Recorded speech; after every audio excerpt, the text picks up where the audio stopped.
Today is Sunday, May 15th, 2022.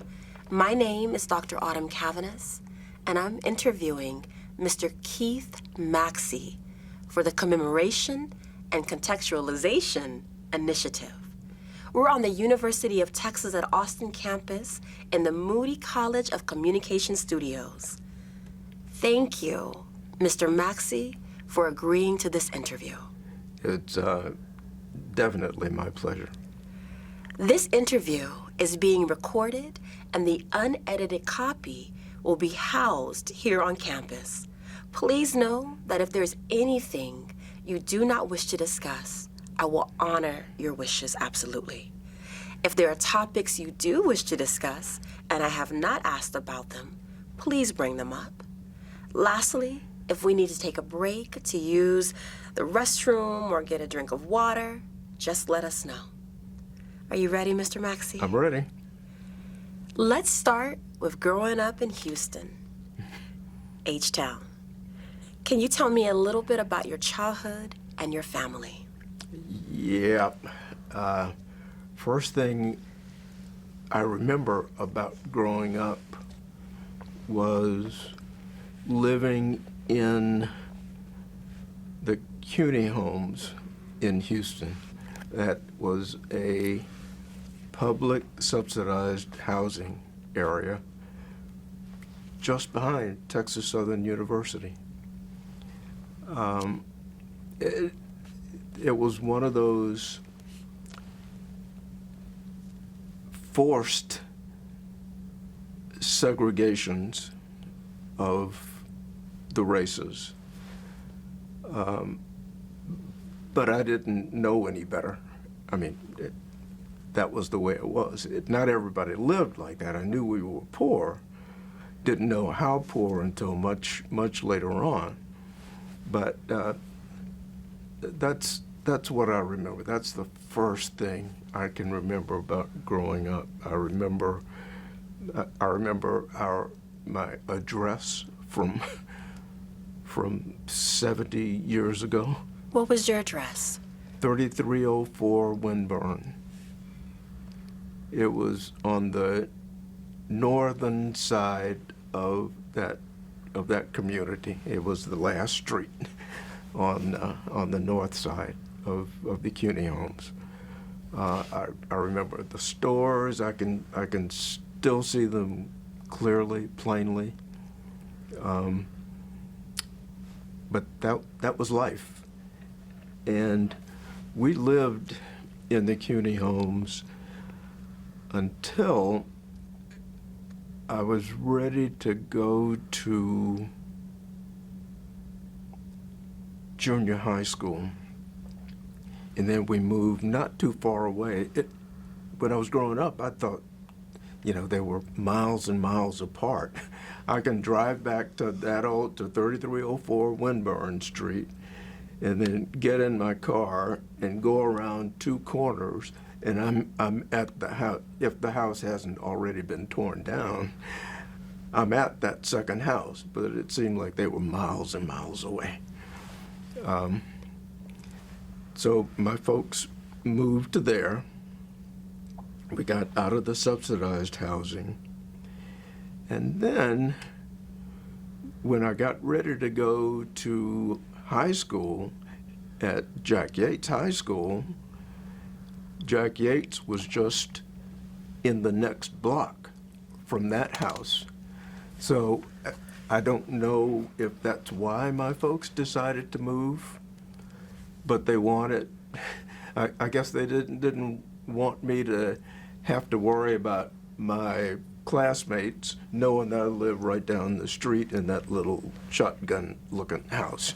So we moved what was really about 2 miles away into a real house. We were renting, but it was a real house. And so, as we were getting to all those points, my dad was able to find better and better jobs.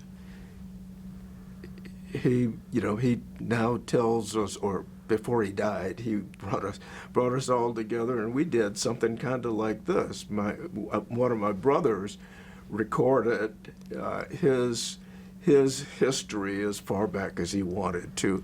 Now, we didn't offer him the chance to not answer any questions that he didn't want to answer because they were very personal. But he told us things that we weren't ready to hear. I mean, these were kind of raunchy things. So that's what my dad did. But we do know about his history and how he grew up. And I'm convinced that he always wanted us to do better than he had done as he was growing up. But he did have a full-time job with the U.S. Post Office there in Houston. And, he retired from the post office. And that gave him medical coverage that as he and my mom were getting older and having medical problems, I had a chance to look at some of the hospital bills that they incurred, that they received when my mom was there, for example, for one of her issues. And there's no way they could have afforded that without that government insurance, without post office insurance. So when folks talk about, when politicians talk about taking some of that away, taking retirement away, reducing Social Security benefits,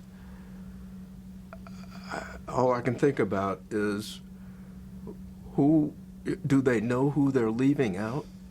Do they know who they're getting ready to hurt? Because they needed it. My folks needed it.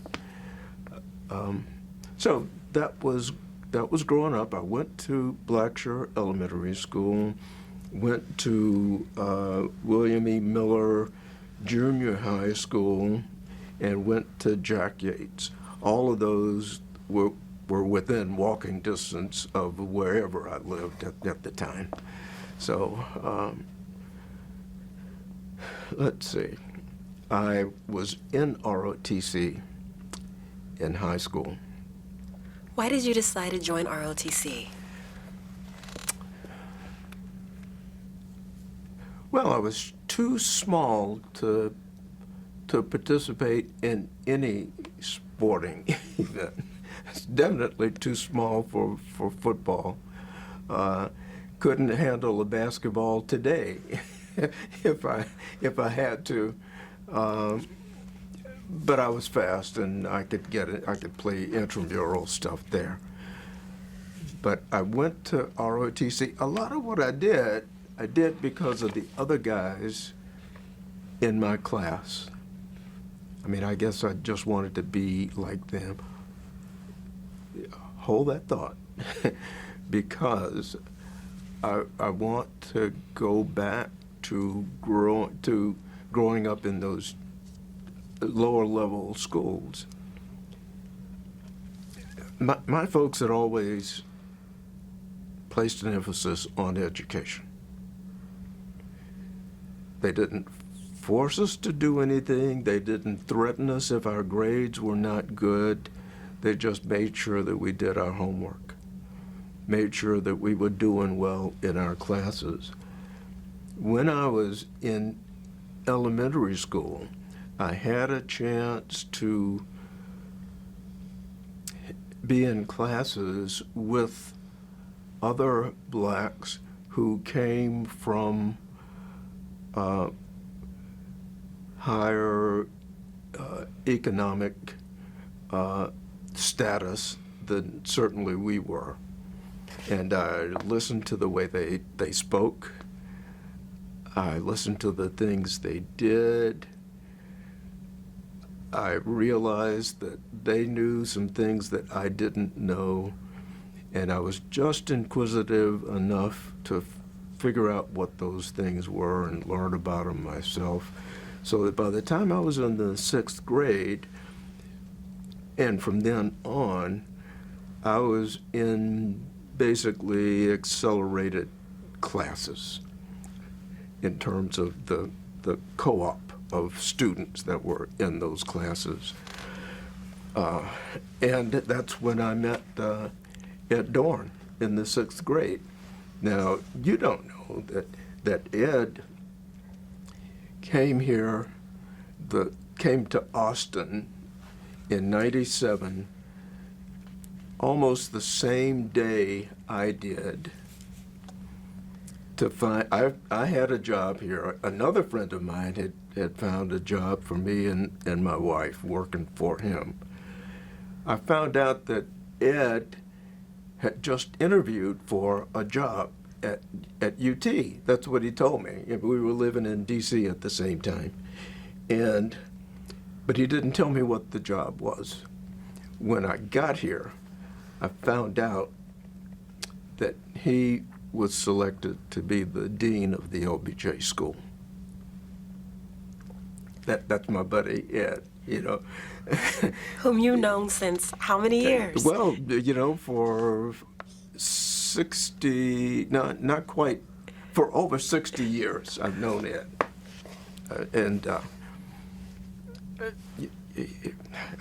I worked for him before. We still joke with one another about having grown up under the bridges in Houston together.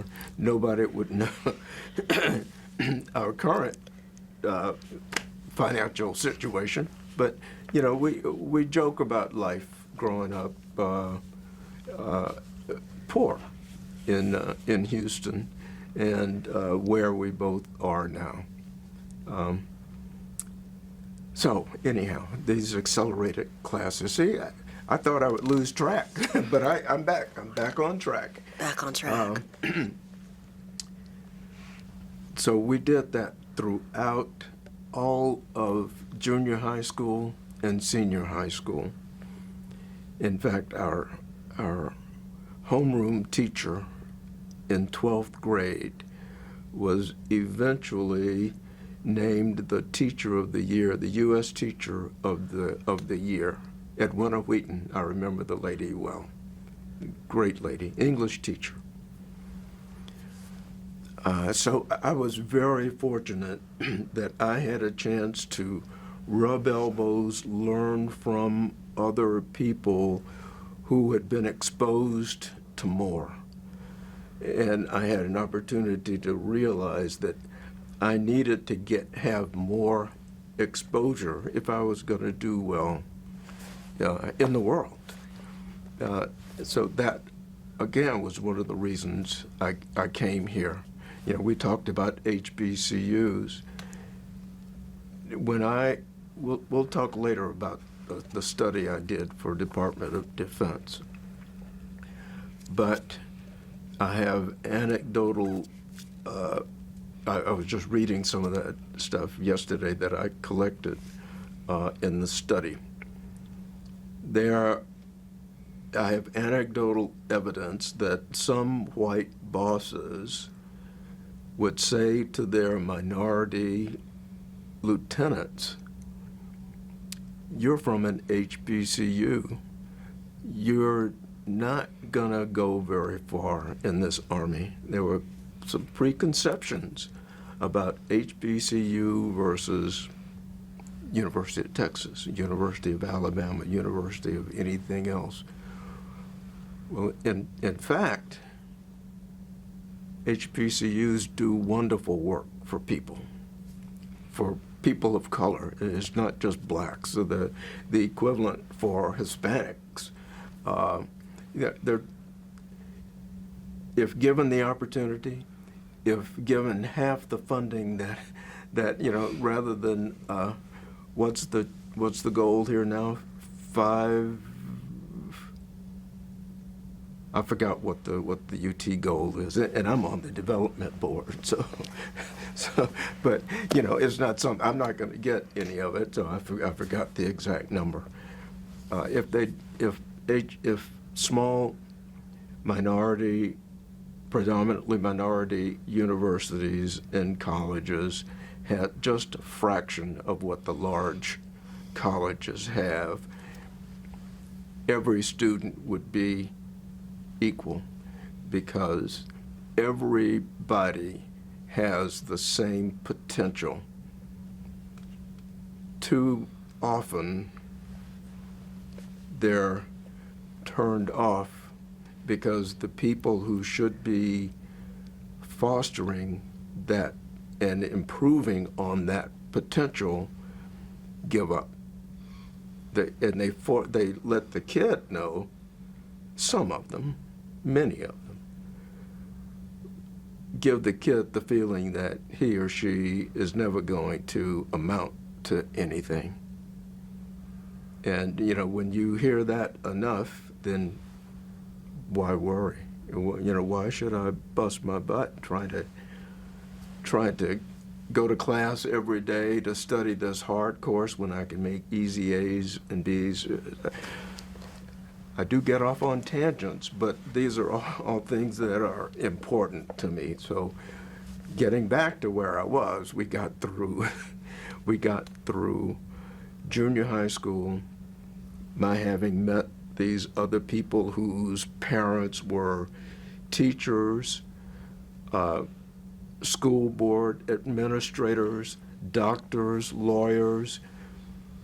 We all lived within half a mile of one another, but the quality of the houses that we lived in, you could tell when you were coming out of my neighborhood and going to where the doctors and lawyers lived, because the houses even had garages. I mean, they had large yards, and they weren't sharing that yard with somebody else. And I guess I wanted to be like that, but had no idea how I was going to get there. So for me, education was going to be the key.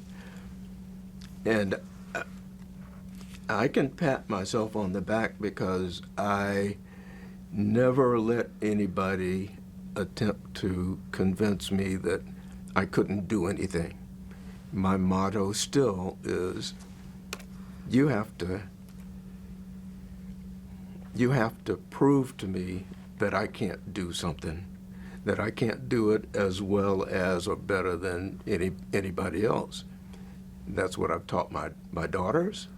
That's what I tell young folks here at school. I don't care who you are, what your background is. You have to believe in yourself and not listen to any naysayers, because you are responsible for yourself. And as long as you're doing the absolute best you can at all times, then if somebody says that's not enough, then that's not enough. But you at least know what you have to work on to convince the next boss. So I'm talking to you as I would talk to any kid I'm mentoring. I still do that today. Those are the things I talk about, because that's what I've learned over my lifetime. So, where are we now? Did I get everything? Perfect. Because that's a beautiful segue when you're talking about education. Yeah. How did your parents and family feel about the role of education?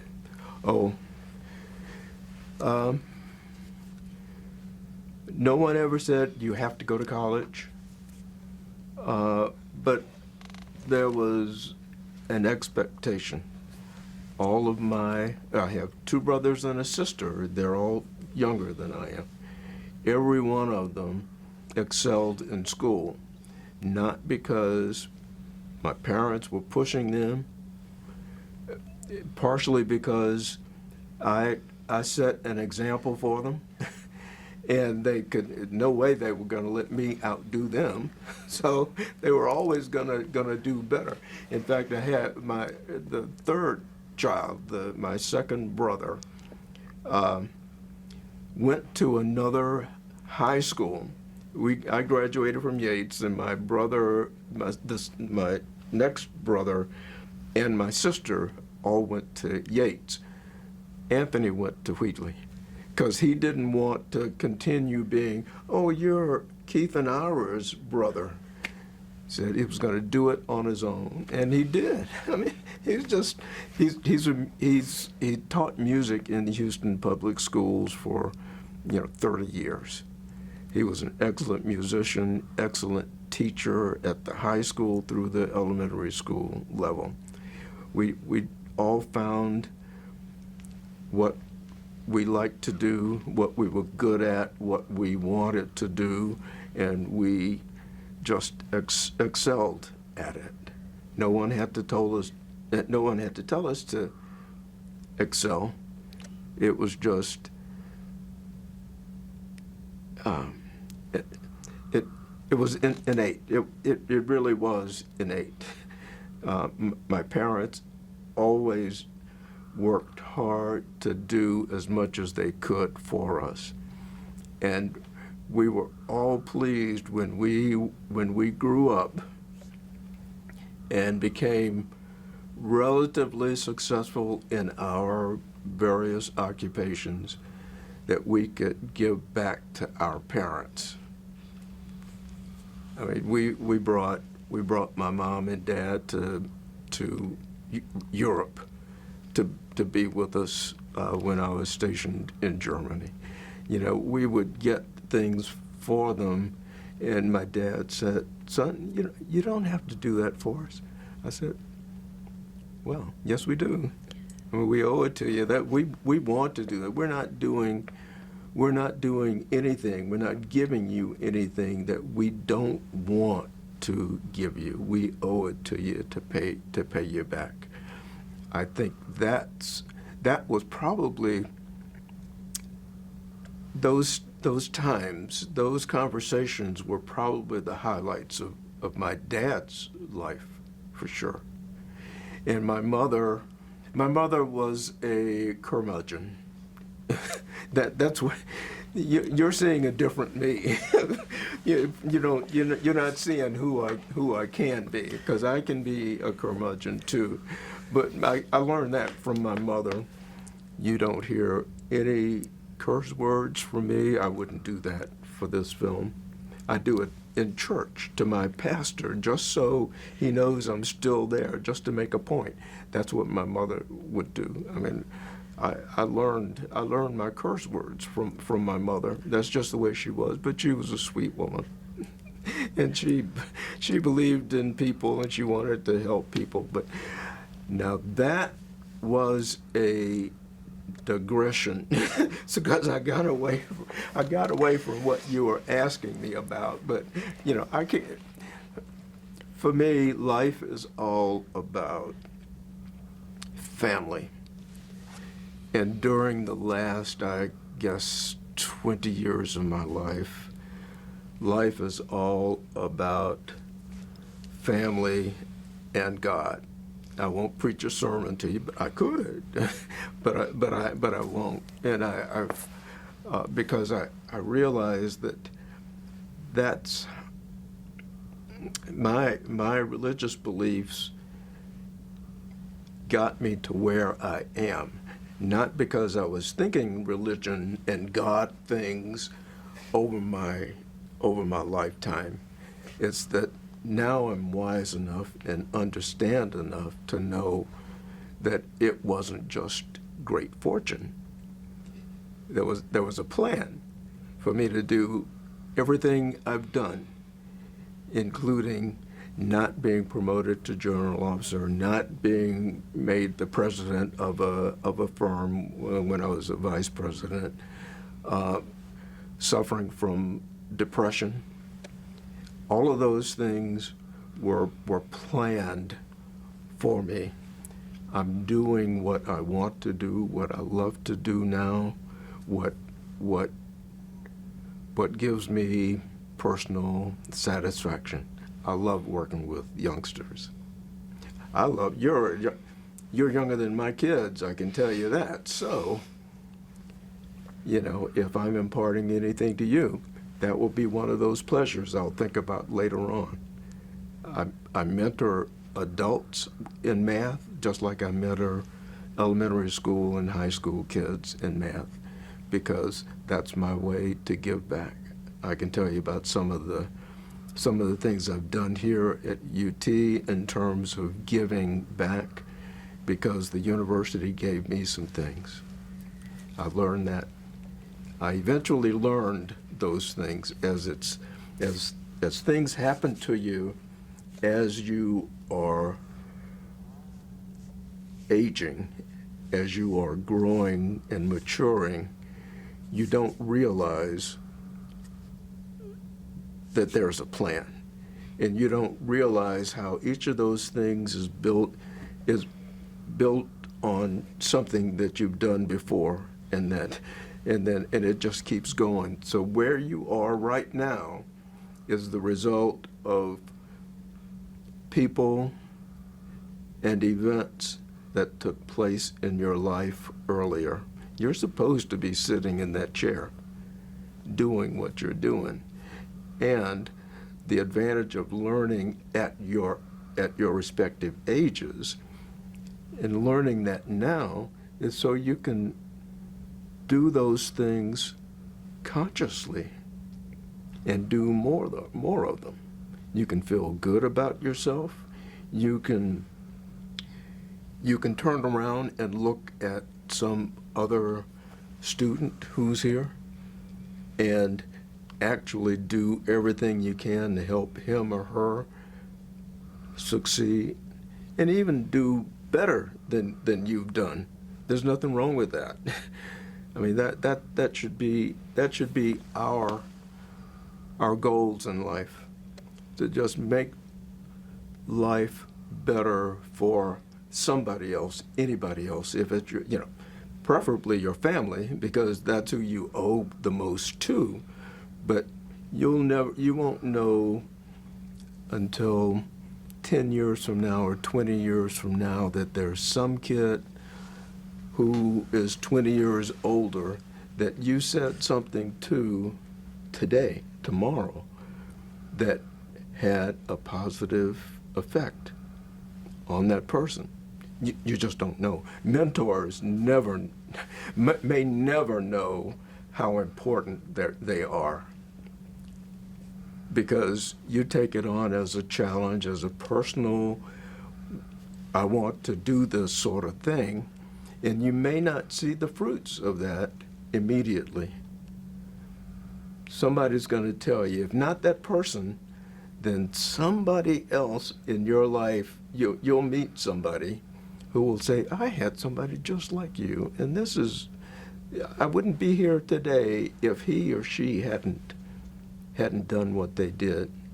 You'd be amazed how many times that comes back, and nothing makes you feel better about yourself than realizing you helped someone else just by saying what you said or doing what you did, just by giving them credit for the little things that they've done.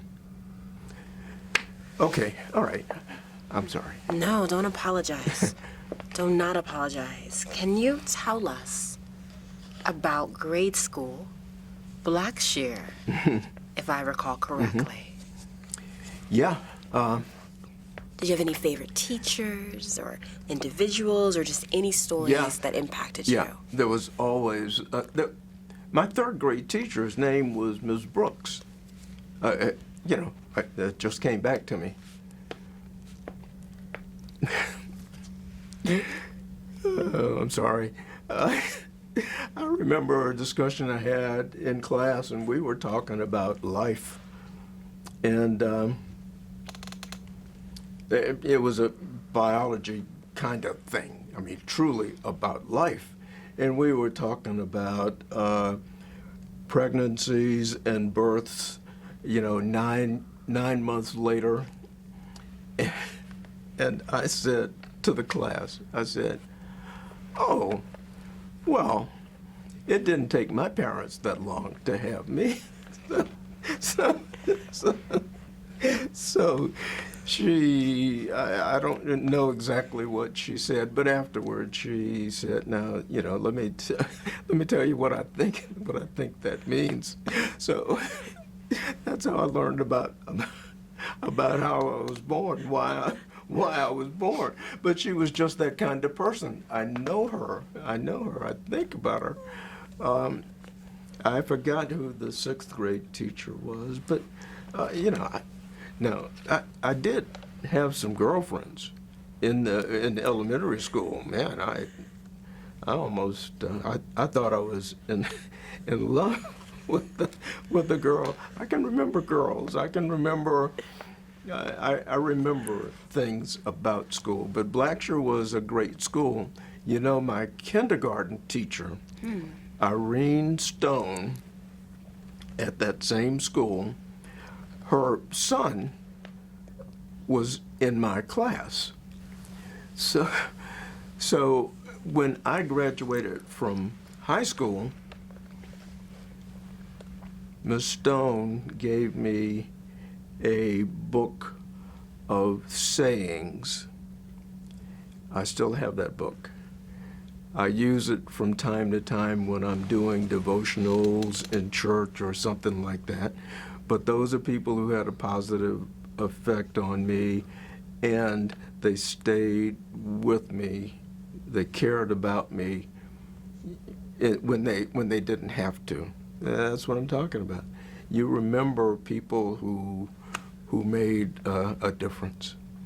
Out of curiosity, from that book, is there a saying that really resonates with you till this day? No, not really. I look for specific things depending on what the topic is, but I'm not a guy who remembers. We talked about my memory. I can't. I don't have favorite sayings. I only have a favorite Bible verse, because as an old timer, 60s, 70-year-old kind of guy, someone asked me that question. And I had just attended a Bible study class at church. And I came across Matthew chapter 25, verses 35 through 46. And that had to do with Jesus saying, he used a lot of parables. But he said, when you came to visit me in the hospital, when you fed me, when you clothed me, when you visited me in jail,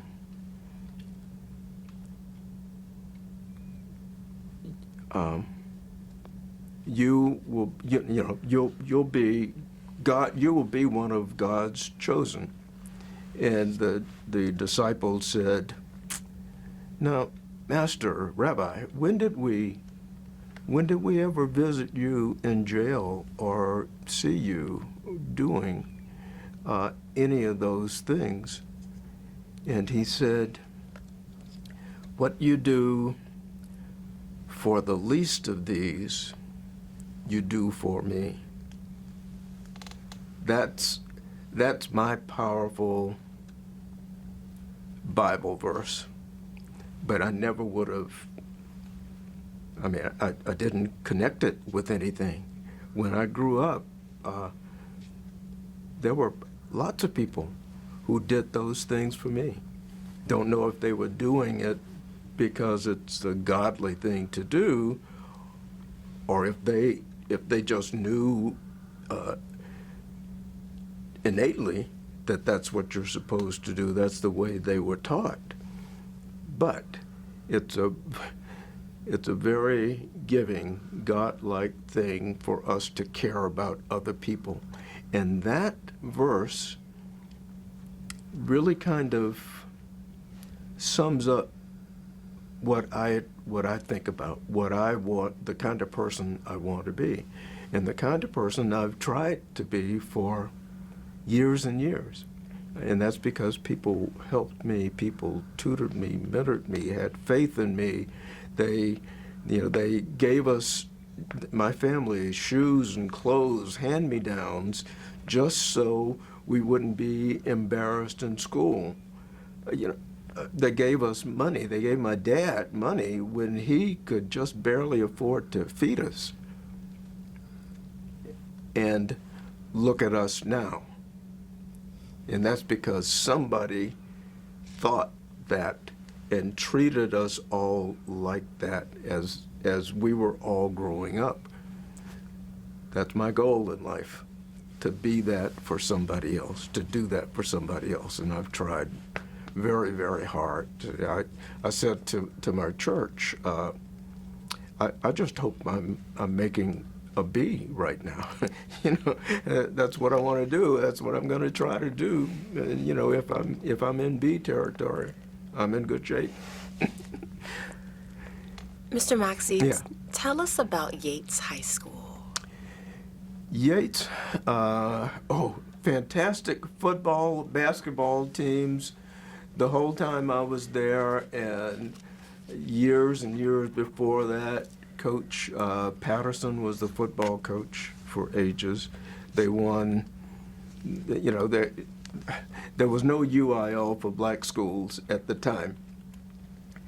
So they did their UIL equivalent at Prairie View. That's where they held their competitions. That's who kind of monitored what the black schools were doing. But they were a great sports school. But in my opinion, the absolute best academic school for blacks. I grew up in the segregated Houston. And, I left there in '63, and I think it was not for another couple of years that theoretically schools were integrated. And, but I had fantastic teachers. I learned a lot. All my teachers demanded the most from us. They knew, I was saying that that sixth grade class was one of those classes where they had pulled some potential talent together among the students. And most of us stayed together through the 3 years of middle school, junior high school, and into high school, into Jack Yates. And Edwina Wheaton's homeroom class was the smartest class there. And I learned from her, I learned from the teachers, I continued to learn from my fellow students, just how to present yourself, to be inquisitive more than I was then. I'm still not terribly inquisitive. I read a lot, but only about issues that I'm concerned about.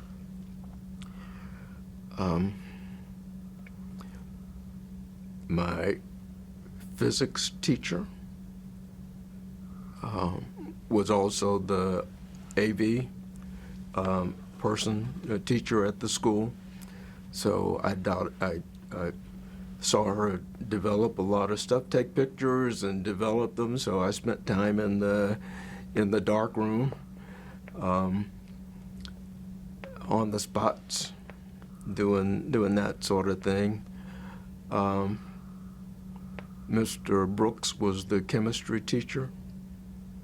Fantastic guy. Just smart people, smart teachers. And they demanded that we do well, and then they taught us when we needed help, when we needed just to go one more step higher. And then ROTC. You asked earlier about ROTC, how I decided to join ROTC. I think, because the other guys did, I did too, but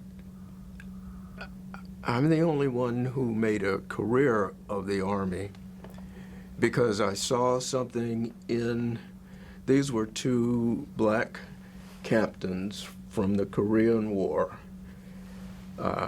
Captain Al Brailsford and Captain Cameron Wells.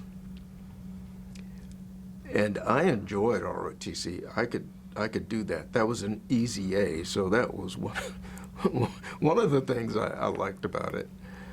But I liked their stories. I liked the discipline of the military. And I think I decided then that that's really what I want to do in life. That's why that might have influenced my coming to UT, because I knew they had ROTC here. And I was in ROTC for the 4 years I was here in school.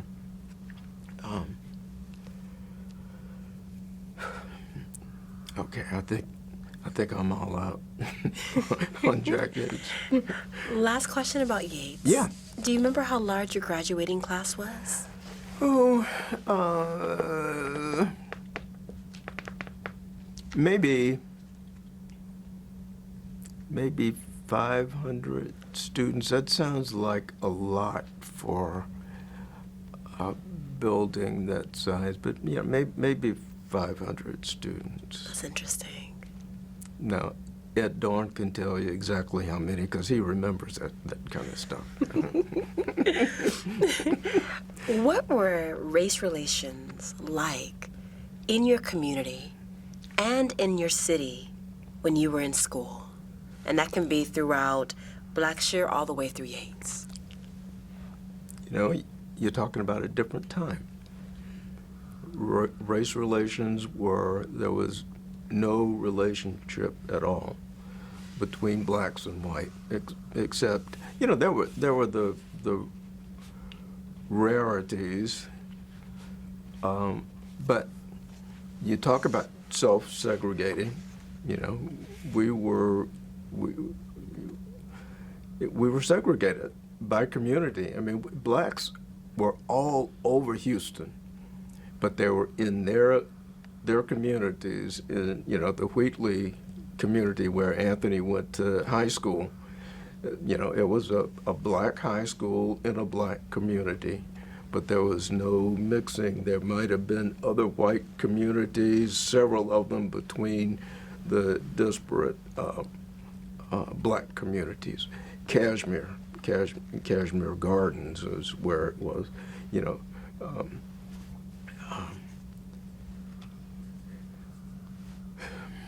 my only exposure to whites when I was growing up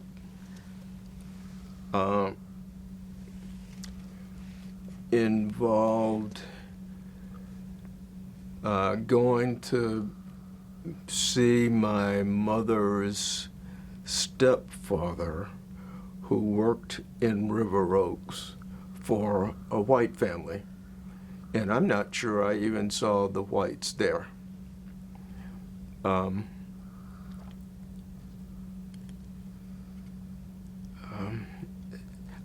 When I was in high school, to make ends meet in the house, we all worked. All the boys helped my dad mowing lawns. I remember we'd take one of the huge thermoses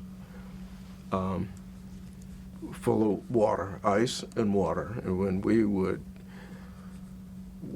we would drink all the water, I would go and knock on the door of the house we were working on. The white wife would open it and let us fill the water. That was my only exposure to whites. And I have to admit, because I'll forget later, that now when you ought to see the house that Alice and I live in now. 4 bedrooms, 3.5 baths, 3,300 square feet, and it's just for the 2 of us. It's always been just for the 2 of us because both of our daughters were grown, were out of college and grown and doing their own things. But we bought it because we thought my parents or Alice's parents, as they aged, might have to come and stay with us. Master bedroom on the first floor, so Alice and I would have moved out of that and gone to the master that's upstairs. That never happened. But I have to admit to you that from time to time, I think about knocking on that back door of that house and asking and getting the water and kind of gloating because my house is at least twice the size of that one. And it causes me to think of where we are now versus where we are then.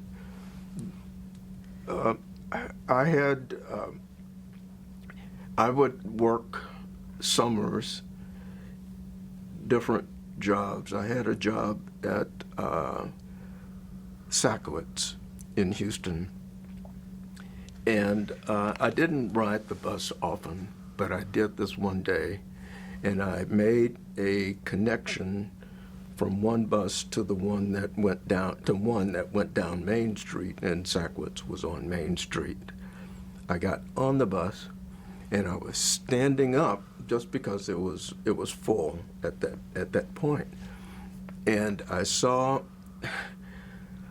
a fellow get up and give a lady his seat, and I thought, oh yeah, that's what my dad said. That's what you ought to do. Well, the next time a seat was available and nobody else moved into it, I sat in the seat because I wanted to do the same thing the next time somebody got on the bus to do that. Well, wouldn't you know that I was sitting and the bus driver stopped and reminded me that, you see that line right there? You can't sit in front of that line. Where was the line? It was blacks in that part of the bus, whites in this part of the bus. Was it on the floor? It was on the floor. Just painted on the floor. And I was sitting in front of it. That was my first real exposure to bias. I mean, true bias on the bus. Okay, that's the way it is. So that's the way it will be. That's the way I'm gonna do it. I never sat in front of that line again. So, that was my exposure. There were times when segregation was good. I mean, it felt good. You weren't about to be embarrassed by anything. You didn't give people reason to say bad things to you. You just kind of stayed where you belonged. When you walk into your home now, do you ever think back to growing up under the bridge in Houston? Growing up under what? Under the bridge in Houston. Yeah, that's a good one. Well, I think of the equivalent of that. That's what that Ed Dorner and I, will inevitably, when we're having dinner with a lot of their friends, the conversation comes around to our days under the bridge. You know, we never had that when we were living under the bridge. Well, you know, we never lived on the bridge. We didn't even live close to a bridge. But it was the equivalent of that. The places where we stayed were really mediocre, modest, compared to a large population of blacks even. So I always think about where we were and where our parents brought us to before we left home, and then where we all are now. We all own our own homes. You know, we've all done well. But so yes, I do. I think about those days under the bridge. Did you recall knowing about the Sweat v. Painter case? And did your community participate in the case? About what? The Sweat v. Painter case. No, nothing about it. Okay. Were there any other civil rights cases in the news when you were growing up?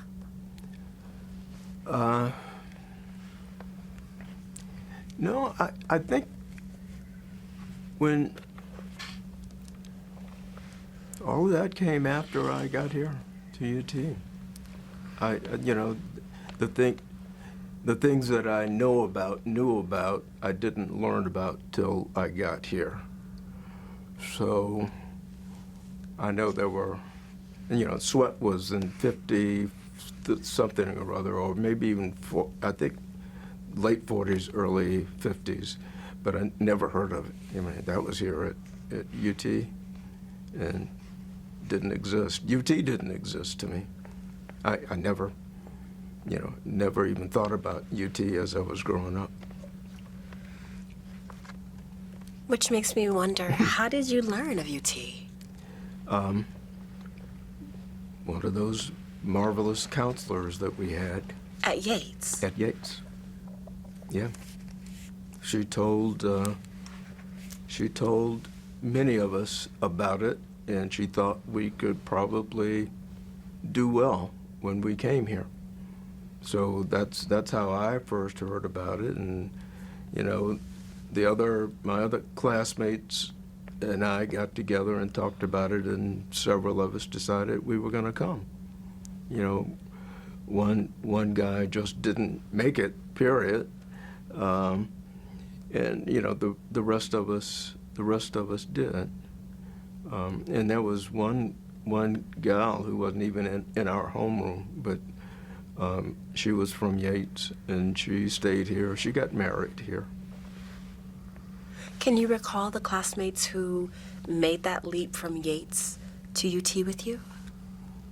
Ed, for sure. Ed Dorn, for sure.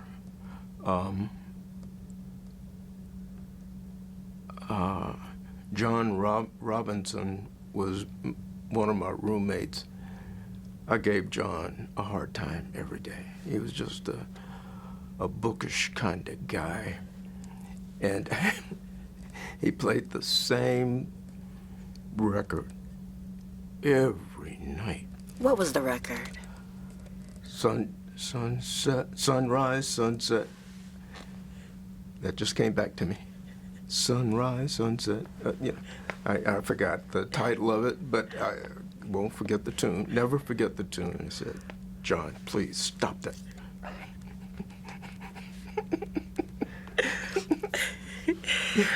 What had you heard about UT Austin before you came to school here? And what was UT Austin's reputation in your community? As I said, never really heard about it, thought about it, didn't know anyone who was affiliated with it, no reputation. You know, I know I wasn't reading the newspapers then. That lack of interest, inquisitiveness, it goes way back. What made you finally decide to apply to UT Austin? And then what made you decide to ultimately enroll in the university? Well, it never dawned on me that my folks would not be able to afford sending me away to school anywhere. But I won a $4,000 scholarship, academic scholarship from the Worthing Foundation. And back then, that was 4 years. That paid for school. And so, I could afford it. I got accepted, and the rest is history. I mean, I never thought about any place else. I knew I could always get into Texas Southern and just stay home, but I didn't have to do that. I mentioned to you earlier about Ira and how smart he was compared to me. I mean, he was really smart. Ira was your second. He's the second son, second child. But you can only get one Worthing scholarship, and I had taken that one. In the family? In a family. In a family. Okay. So Ira got the next best, and I forgot what it was called, but it was $2,000. But that was still, that was a good chunk of money at the time. And he decided to go to Howard University. So, I decided to come because the other guys got accepted, I got accepted, and nobody's going to beat me out. So that might have been part of it. But I was really, I think I might have even been excited about coming, about having been accepted, and I don't recall that it was because of UT's reputation. I do, throughout my life, I've just made some decisions just because it felt like the right thing to do. Never thought about implications, the possibilities for good, bad. I just do it, and here I am. They were all the right decisions. They just happened to be all the right decisions. What did you decide to study when you came to UT, and why? Well, I did well in math and all the sciences when I was in high school, and I thought I wanted to be a chemistry major. And I said Brooks before. It was my chemistry teacher. His name was Booker. I remember that comes. I can see him. His name comes back to me. And Mr. Booker was a great guy. So I thought I'd do chemistry. But that's what I majored in when I got here. My second year at UT, I walked into the chemistry building, and I sat in a classroom, and the prof started writing, doing his diagramming on the board, C's and O's and N's and H's and combinations he was looking at. It was an organic chemistry course. And I thought, well, I have to take this course if I'm gonna get out. But the second class, he was doing the same things and asking questions about it, and it dawned on me. This guy expects that I'm gonna memorize all of those links and connections and how many of those there are, and I thought, That's never gonna happen. I'm never gonna remember that. I don't learn that way. I mean, I can't say, just like I couldn't remember the exact words to my favorite Bible verse. I can tell you, I can get you around it and tell you about the intent of it, but I can't remember that. There was no way I was going to remember those relationships between those atoms. So I went straight to my counselor, and I dropped that course. And I changed my major to math because I'd already had a year of math, and that was my minor when I was a chemistry major. So I'd had a year and also a year of German. So my final major was math and my minor was German. I learned to speak German in Houston at the Y of all places. They just had somebody doing that, offering a course, and that was when we lived in the house that was down the street from Yates. Well, it had Yates in the next block, and the YMCA was right across the little gully from my house. So we would go over there, and my mother would enroll us in various classes there. And I took German, and I thought, well, I can do that. And that's what I did in the rest of high school and in college. Describe life during college. Here in Austin? Yes, sir. Life was really, again, forced segregation. Black women could not live in white dorms. There were no dorms for white women. I mean, for black women, I'm sorry. But there were two cooperative houses. The Almetris building, that's named after Almetris March Durham, or maybe it's called Almetris Durham, the Durham house. She was the house mother for one of the houses, and that's where I met my wife. 2 years later. 2 years later. She's 2 years behind me. This is Alice? This is Alice, yes. And then there was Whitus Co-op that was right next door. And I think these buildings are where those cooperatives used to be.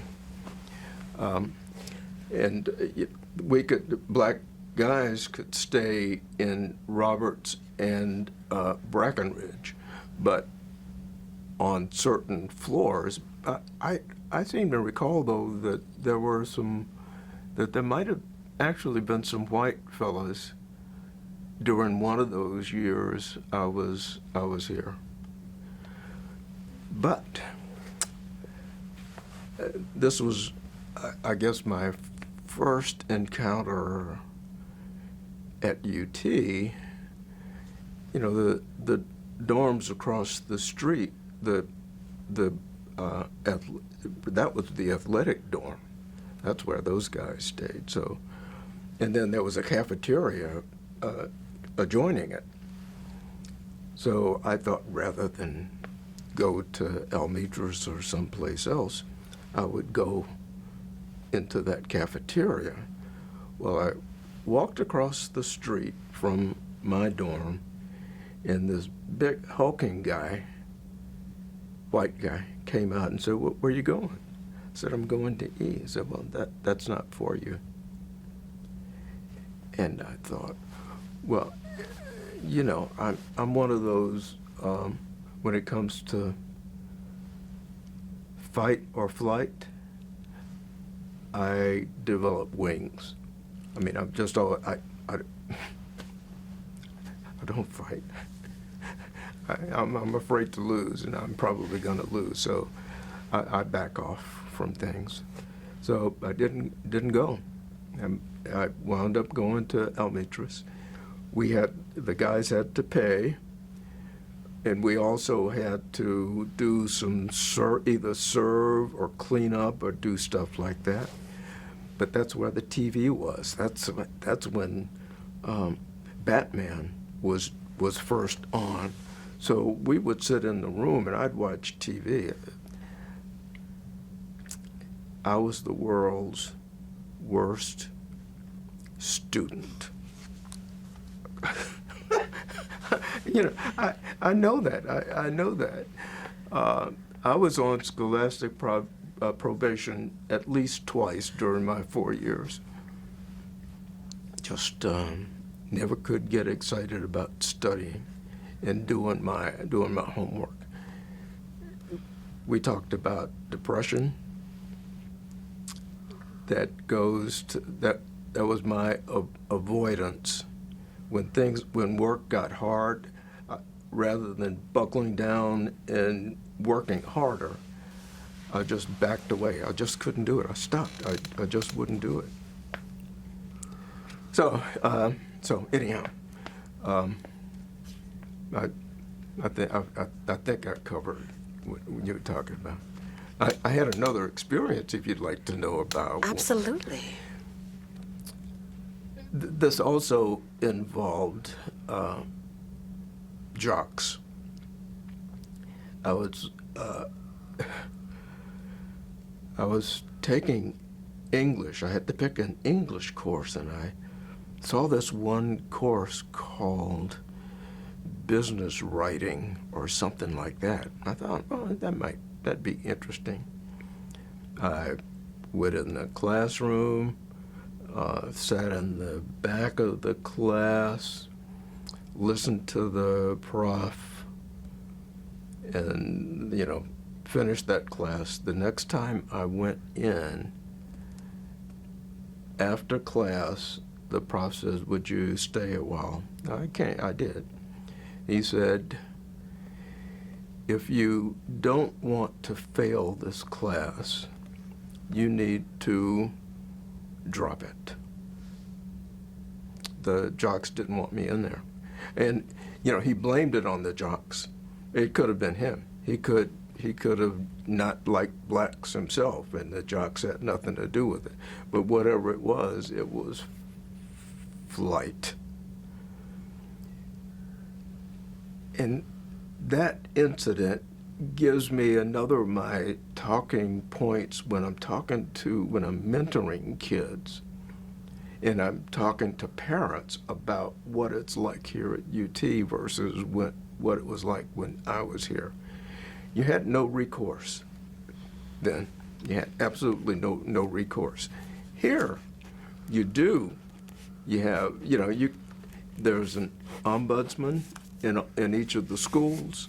You can take that, you can make your complaints, and people have to do something about them. They have to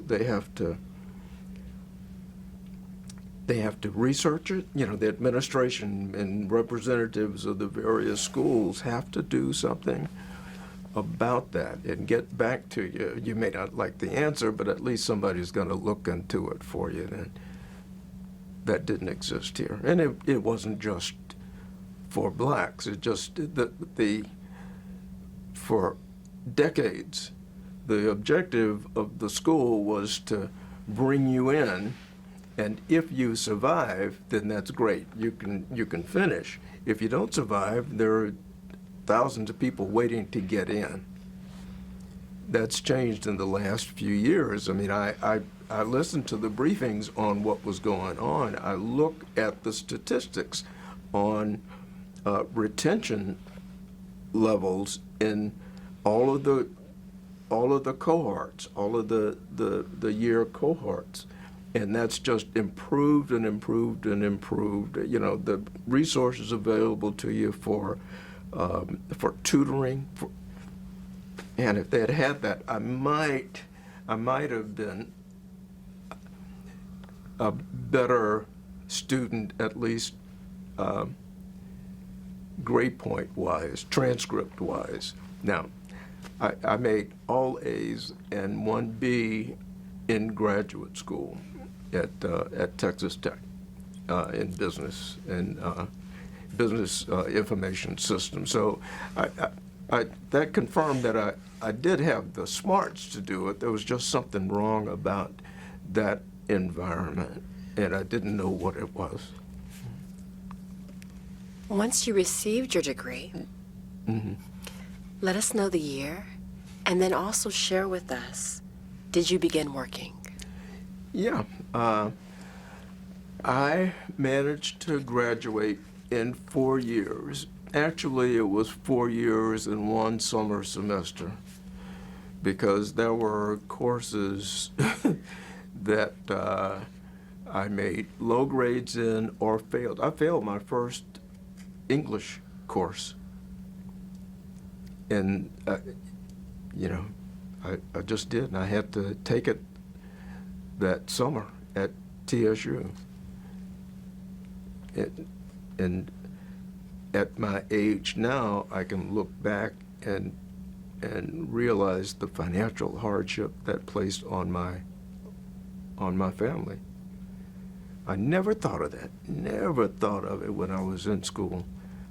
I just got to take the class. They found the money somehow, and they let me go to TSU.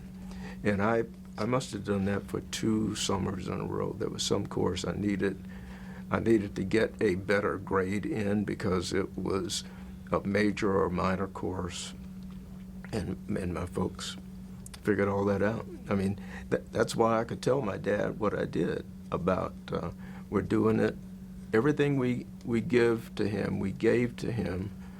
We did it because he did it. We know the sacrifices they made for us. But I did graduate in '67 because I was in ROTC. I really wanted to go to the Army and make it a career.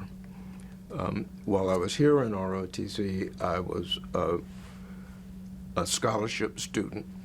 So in addition to the Worthing Scholarship that I had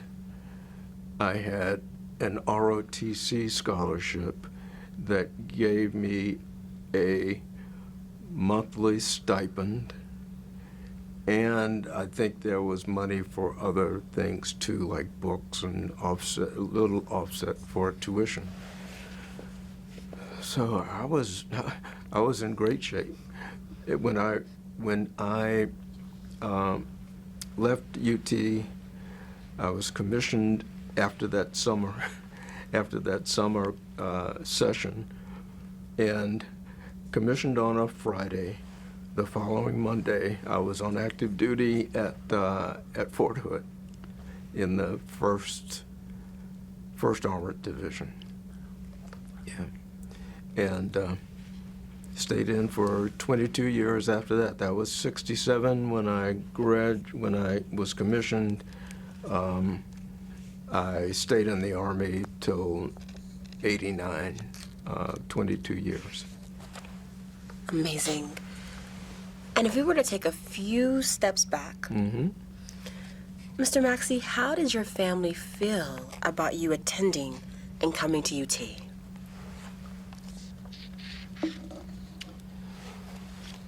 Well, I suspect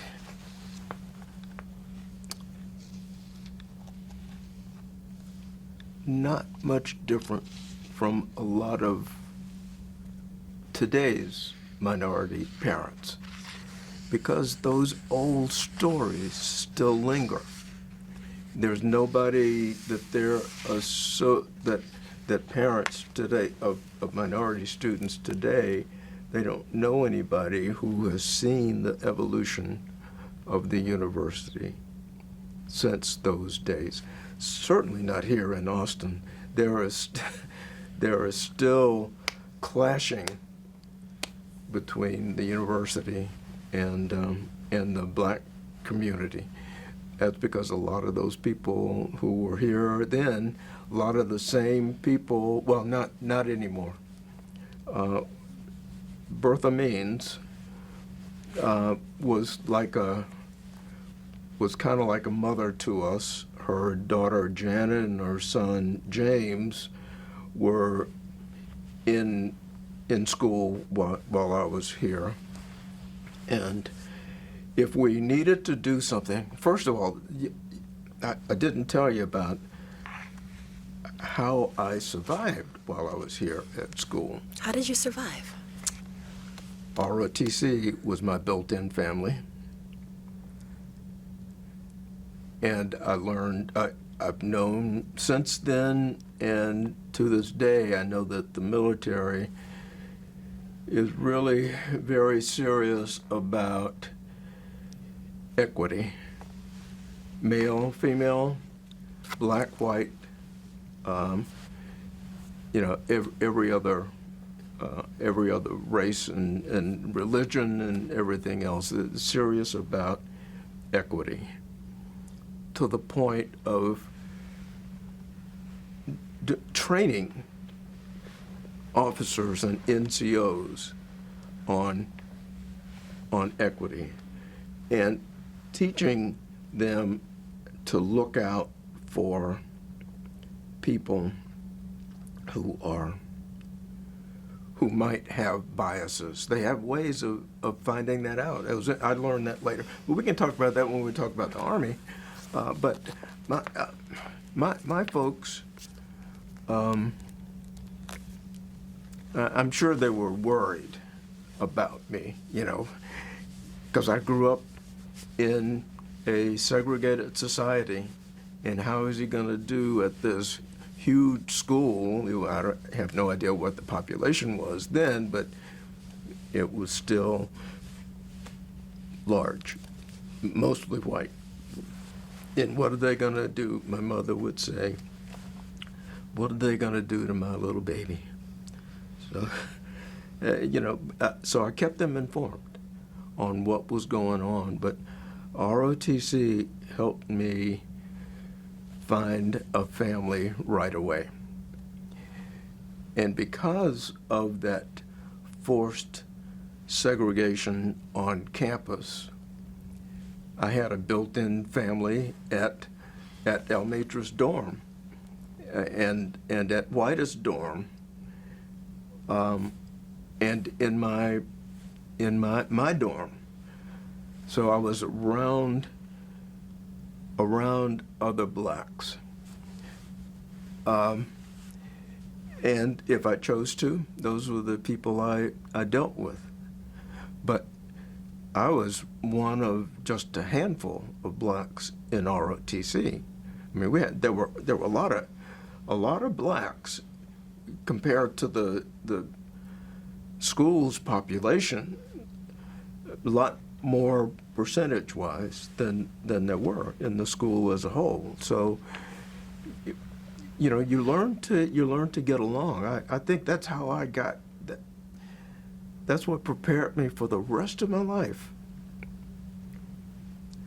And because I could dance, I danced with my black brothers and sisters at the Alpha House, or if we go to a club in East Austin, and then I'd get to the ROTC parties with the various groups I was in there, and I was the best dancer. I mean, there was no doubt about it. So everybody loved me, and and we got along, and so it's a matter of survival, and that's the thing. I mentioned mentoring and what I tell kids. There might be 50,000 students here, but you will be lucky because you only interact closely with maybe a couple of hundred. Don't know if you're in a frat and you know the other frat guys there, or all of the folks here at the Moody Center, Moody School, hang out together because you have a lot of things in common. So you find people that you have commonalities with. You hang out with your study groups because that's how all of you survive. And you may be black or Asian American and the smartest kid in the class, and there are a lot of people, they don't care who you are, they want to be a part of your study group because you're going to help them make an A in the course. So that was it for me. You just find that group that you feel comfortable with, and you ignore everything else. And the older you get, the more you realize what the important things are, and at some point, regardless of how things start in your freshman year, you know that the academic side of this is the most important thing, and you got to do well unless you want to make your parents pay for you to stay here longer. And I wouldn't dare have done that with my folks. I'm going to ask you, what were your first impressions when you arrived on campus? Mm-hmm. Before we get to that, you can't let us know that you were the best dancer without telling us what's your favorite song to dance to. There were. Stevie Wonder was really big in '63. Those were my Motown period. You name that was the Motown era, and every one of them I have. The Miracles, the Four Tops, the Temptations, the Supremes, you name it. I had no one song that I thought was the best. Slow music, fast music, you name it. You're on it, regardless. Yeah. I love it. What were your first impressions when you arrived on campus? Oh, this is big. This place has always been big to me, and it grows every year. It's basically confined to the original 40 acres, and it's leaking out elsewhere. And that was another issue with folks on the east side. We're pushing them out of their homes so that we can build the sports facilities. Now that's fine with me because I love sports. I go to all of them. So, but I don't know. I can't empathize with the people who lost their homes because UT needs to grow some more. And I just knew it was going to be different because I had never been around that many whites before. But I was able to adapt, and suddenly, the longer I'd been here, the smaller it got. I knew the places not to go. I knew how far I could push things. So the first impression was, it was probably, I'm glad my folks aren't here. I'm glad they can't see how different this place is. And I don't know that they ever came to visit until graduation day for me. I just don't know. They might have dropped me off here. On the other hand, when my kids went to school, we would go visit them at least once a year, And during the junior year, it was a special occasion. We'd go and do that. In fact, the one daughter who went to Notre Dame knew Janet Means' son. They were in the same class together. So Bertha Means' daughter, who was my classmate, her son was in my daughter's class. Just a small world, yeah. Circle back around. What were your expectations before you arrived on campus? And how did those actual experiences compare once you were here or differ from your original expectations? I think I mentioned that I just kind of make a decision and barge on in and do it. I didn't have any expectations. I certainly thought that I would do well academically because I had done well academically in high school, in a black high school. But again, it was that exposure. I think I was lucky that all those teachers that I had through high school tried to expose us to a lot of different things, but there were still some voids and things that I either had to fill or just decided I didn't care about them. Boy, I wish I could curse. Because I have a couple of really good words, but that's okay. I won't do that. Promise I won't do it. What do you think your professors' expectations of you were? What do I think what? Your professors' expectations of you were as a student? Oh. And what made you think that's a good those one. were your expectations? Yeah.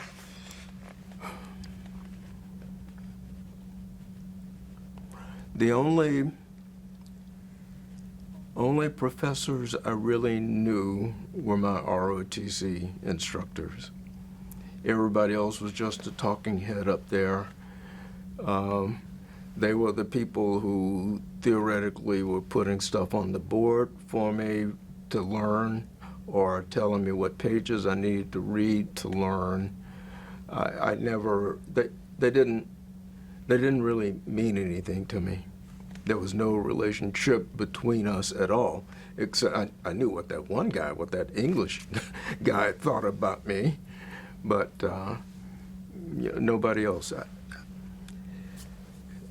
There were no discussions. I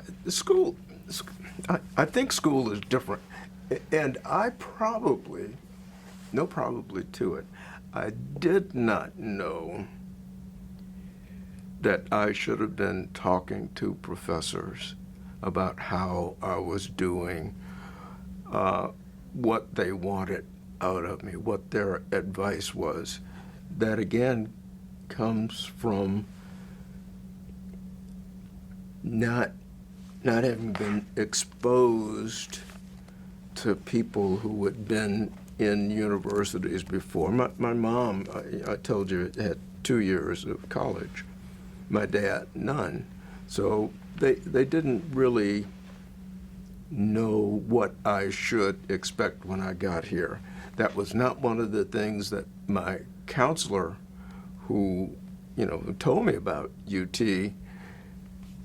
talked to me about. I don't think she talked to any of us about that. So all my expectations were of myself and what I ought to be doing, how I ought to be working, how hard I ought to be working, and I look back on that and I didn't come anywhere close to meeting those expectations.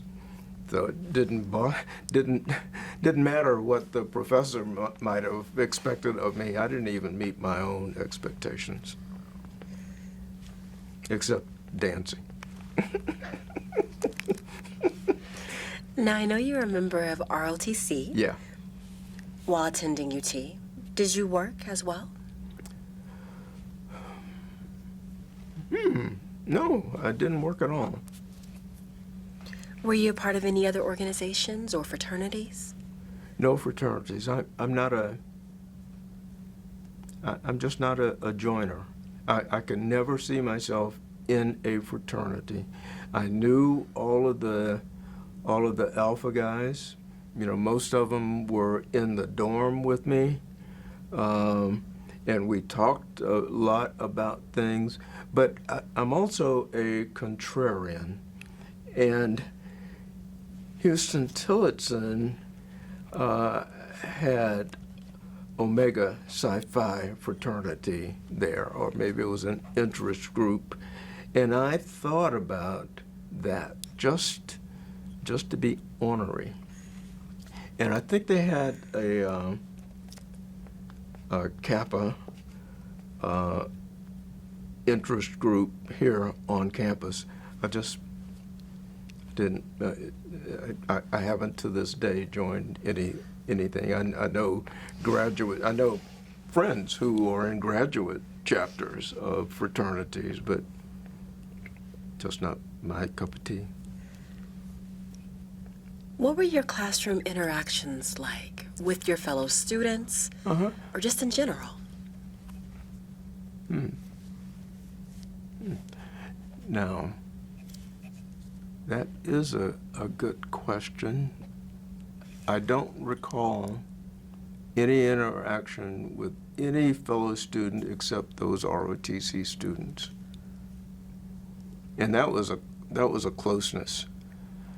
I'm also one of my personality traits is, and I think it might have been influenced by depression as well, is that I don't want to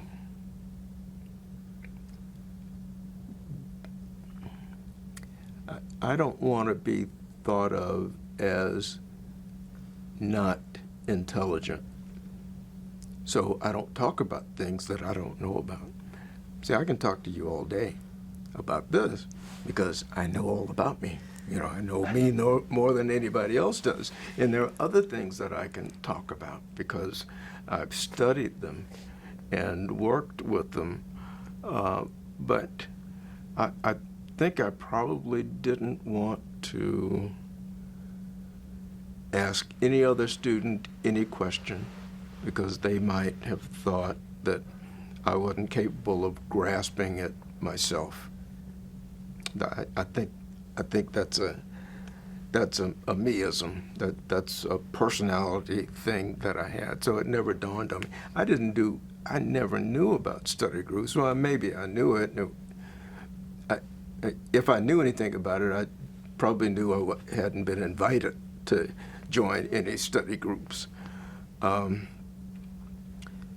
first study group I was ever a part of was when I was in the Army, and the Army sent me to their basically their information systems course at Fort Benjamin Harrison, Indiana, in the Indianapolis area. And folks invited me to join them. And I thought, I've just finished 2 years of thinking nothing but this stuff. I could teach the classes. And so I said to this one guy, no, I don't need it. I think I'm okay. And he said, no, you don't need it, but we need your input. That's when I realized the value of a study group. You know, somebody needs it, and I'm sure I picked up on things in that study group that I might not have otherwise, because you're putting heads together and you hear something and you have and you discuss what those things mean. So I do have a different, I have a fondness for study groups now. But I didn't do any of that when I was here at school. In the classroom setting, could you sit anywhere? Or were there places where only blacks could sit here, only whites could sit here, or did that not matter? No, I don't think it mattered. I could sit anywhere. You know, I think all the jocks in that English course got there before I did and took up the front of the class, and that's why I went in the back. Or maybe I was just afraid of them. Didn't want to be close to them. Who were some of the other black students you knew and spent time with while on campus? I think the better question is, Yes. who didn't I spend time with? What other black student didn't I spend time with at some point or another? We either met for dinner, or we met at a party, or we'd see one another in, on campus and stop and talk about stuff. So,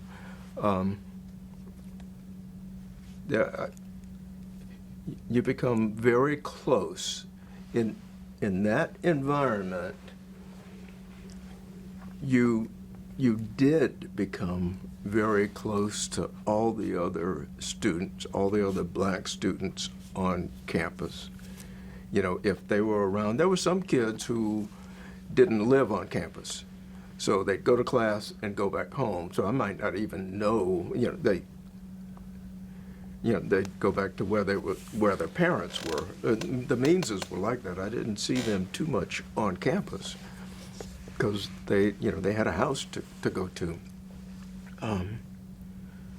But everybody else, you would, and I went to both of the houses, both of the co-ops, because all the girls were there, all the pretty girls were there for the first 2 years. And then Alice came, and then I didn't need to go anymore. And Batman was on the television. And Batman, that's right. That's right. What did you do for entertainment, Mr. Maxie? Batman.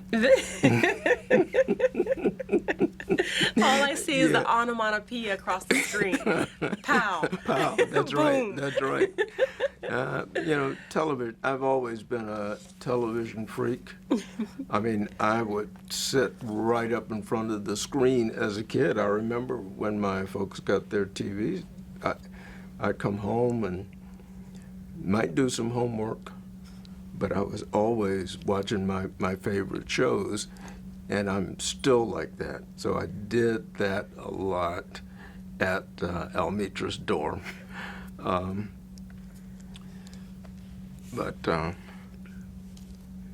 forgot what the question was. Entertainment? Yes, sir. Music. I love music.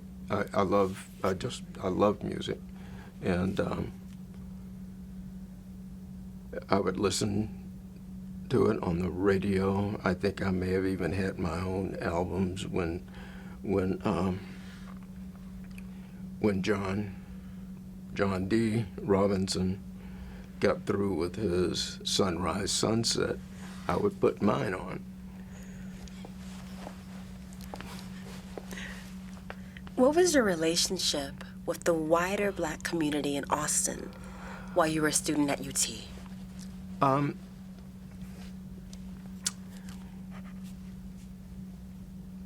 Bertha Maines and other people like that, they would give us a place to go and occasionally would feed us, just have some get together for the black students. Barbershop. Anybody in the barbershop, there was no barbershop around here that I could go to, so I had to go to the east side to get my hair cut. And so the fellas I ran into there, if they were regulars, then that was it. What were the spaces you felt most welcomed at UT Austin?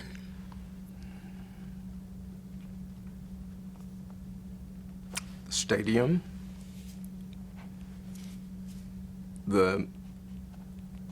my floor at the dormitories, Whitus and Almetris, co-ops,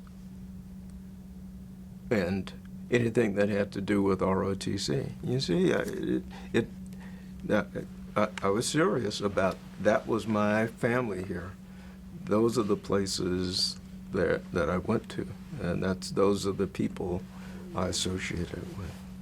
How about in Austin? Were there any spaces where Black students would go to eat or to socialize?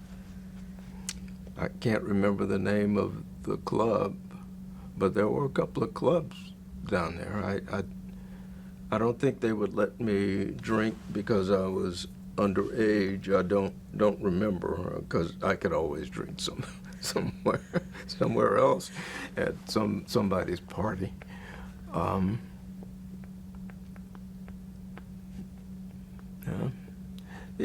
Nobody had a car, or very few people had a car. I remember driving a friend's car occasionally. One or the other, the gal who came from my class at Yates was married, and I could borrow their car for some things to go to the east side, but no real associations or just parties. What was the role of church during your time at UT, and what is the role of church in your life now? I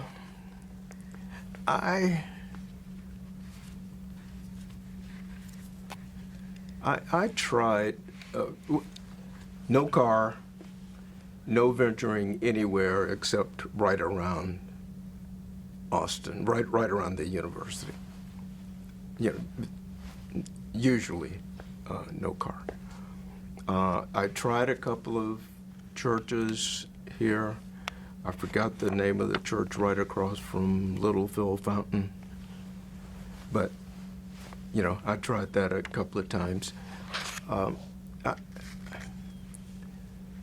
just didn't feel welcome. That's a strange thing. I mean, for me, church was always going back home to Houston during the summer or during holidays and going to my family's church. I was still very, very close to Wheeler Avenue Baptist Church in Houston. And that was it. But now,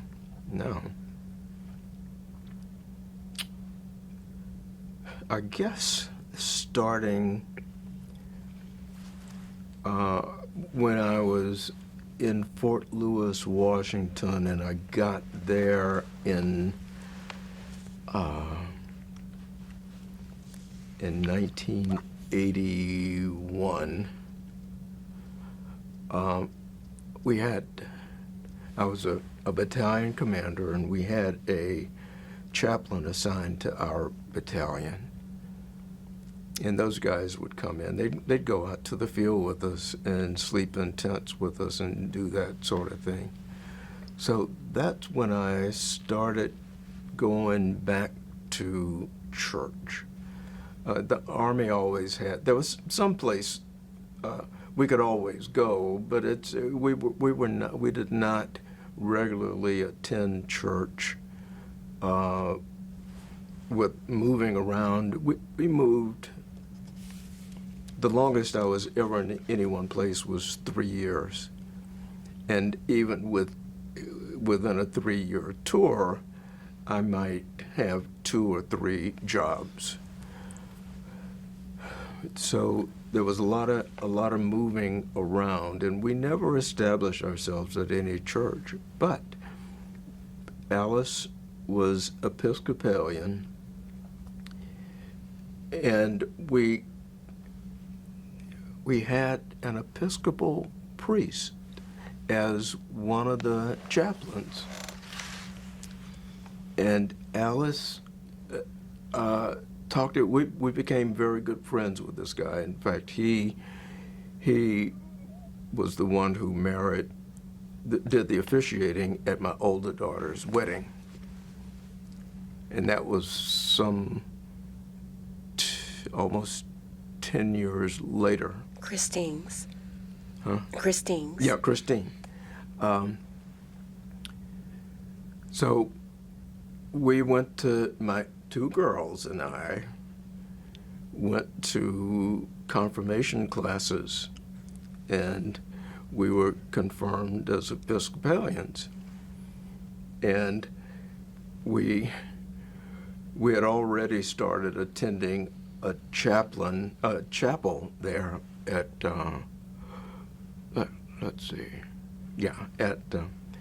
at Fort Lewis.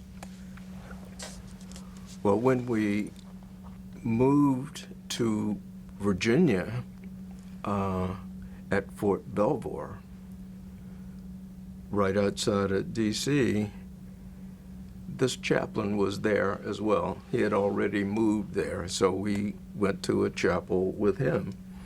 And I became a licensed lay reader. This is not the lay leader thing I was telling you about in the Methodist Church. That's another story. The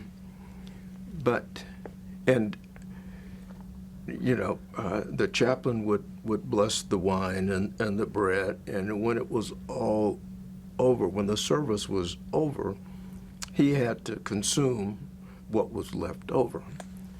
Well, our daughters were in high school then, so they made a deal that they would help consume the wine part, the wine part of it then. So we were close. It was really, we called ourselves the Holy Huddle, because there might have been 4 or 5 families in that entire congregation, and we did that for about 3 years.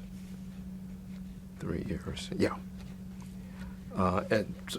But when he left, we went to Episcopal churches in our neighborhood, and so my church going was starting to grow then. And then we moved here in '97, and we searched all over. We started with an Episcopal church, St. James Episcopal on the east side. Good church, but Alice didn't feel comfortable in there, and didn't consider it all that welcoming. And it wasn't race or anything, because it's predominantly black church. It just wasn't a very welcome. It wasn't like our Holy Huddle. I think that's what she was looking for.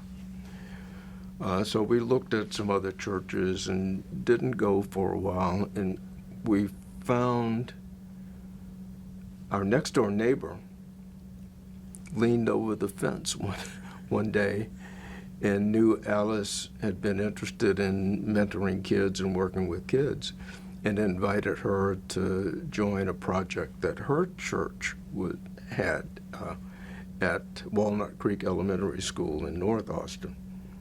So Alice started doing that and fell in love with it, and we started attending that church.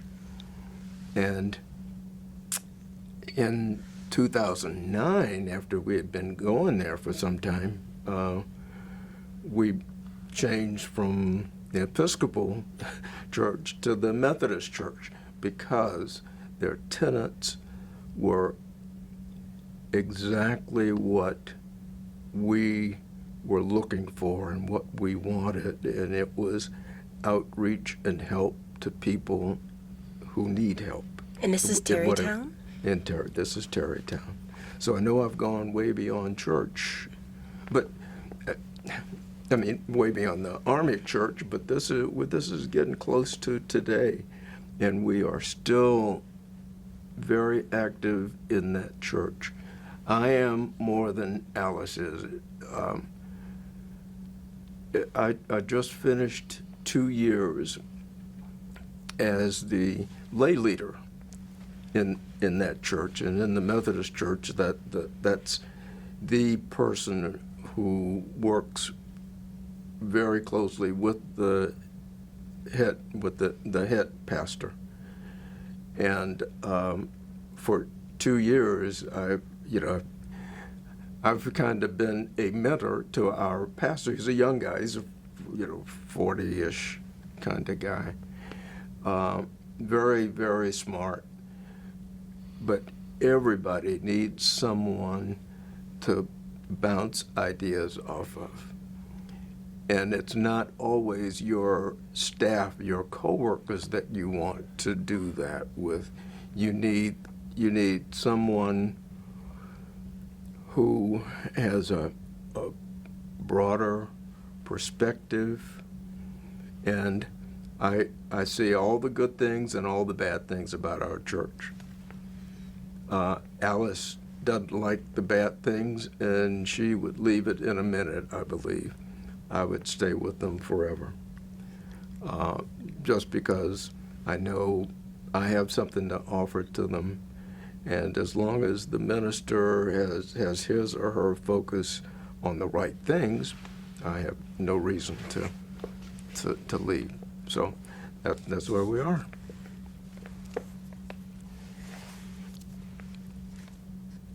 Were there any spaces where you felt excluded on campus during your time here as a student? Just that cafeteria that I talked about earlier, and anything that had to do with that dorm. I just, never had to go in it to get anywhere. Just go around it.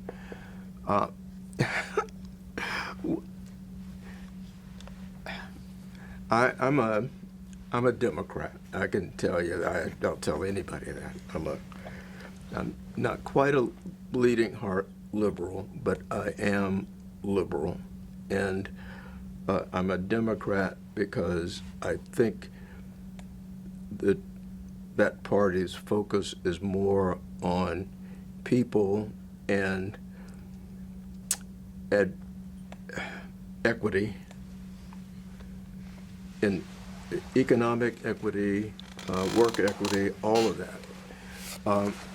But while I was here, I told you I'm a contrarian, so I thought, well, let me see what the Republican Party is about.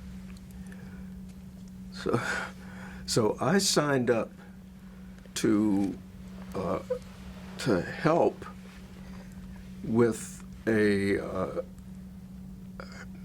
conference. They were a Republican conference that they were having here, and I think it was George Bush the Senior who was coming, and they had several venues for that. I don't think I was going to get Bush, but I signed up, I came, I had some guy take me to this huge conference room on campus, and I was just going to help any way I could. So I was there. And for about an hour, I kept waiting for folks to come. And it went on even longer, and I thought, certainly this guy didn't bring me here just to keep me away from other people, because I probably would have been the only black in the whole thing. I don't know if that was the case. I hope he just forgot I was there. They changed venues or something, and he never. I give him the benefit of the doubt, but that didn't make me any less a Republican than I was when I started, or that I am today. It just kind of cemented my choice and why I'm here. Nothing would ever keep me from going back to tell a volunteer that we don't need you. Thank you. That's the least you could have done. So, all speculation, but who knows? I'll let you decide. Fair enough. Now, you graduated in 4 years, and in the summer, which is Yeah. pretty swift. Yeah, yeah. Were there any challenges with attending UT?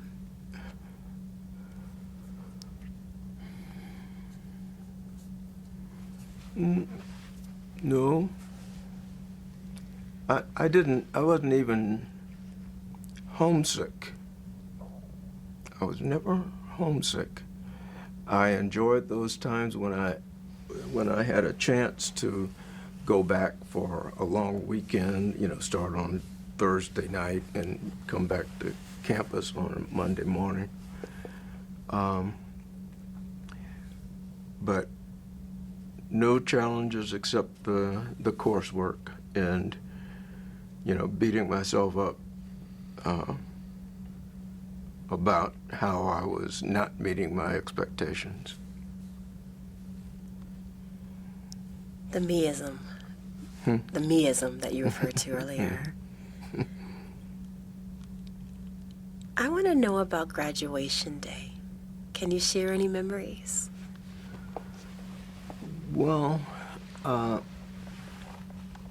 my folks came up for the big graduation day in May. And, and they knew I wasn't going to walk, wasn't going to get my diploma that day, and that I was going to do it during the summer. But it was a big thing for them. It was a big thing for me, seeing how many people there were. At that time, we were spread out on the lawn, but down below the mall, rather than up on top, up on the mall. And it just felt good that, I got it. I'm done. I'm done. One more class this summer, and I get my degree. So, regardless of how hard it was to get here academically for me, I've accomplished it. And then I get to go do what I've been wanting to do. And again, I made a decision about the military. At the time, we were experiencing the race riots here in the U.S. We were experiencing the anti-Vietnam marches and protests here in the U.S. And here I am going to this huge organization. And I may have to go to Vietnam one day. I did. I wound up going. I was never. There was only one time I was afraid, and that was when I heard what I thought were mortar shells coming in, and I ran for the bunker. It was right outside the door. And then all of a sudden, I noticed big flashes of light. Turns out that it was a U.S. reconnaissance plane going overhead, and they take their photos by dropping flares and lighting up the area that they're photographing. So that was the closest I came to being afraid of anything there. Went out, I was responsible for guard duty in our little sector in one place. And it was just a job for me. UT was just basically a job for me, and it got me ready for all those other jobs that I had to do throughout my career, throughout my working life. Mr. Maxie, that May, did you walk across the stage, or was that saved for the summer? No, we didn't do that. We just sat. I mean, I don't recall walking across the stage. No, I know I didn't walk across the stage, but I'm not sure who did, who represented the students doing that. That's interesting. That's interesting. Would you share with us any academic and or professional life items that you accomplished after finishing your degree. What did you do? Yeah.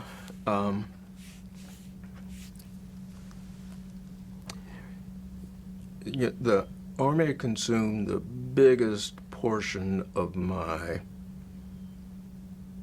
post-academic life. Well, except Army sent me to grad school at Texas Tech. I think I mentioned this. So I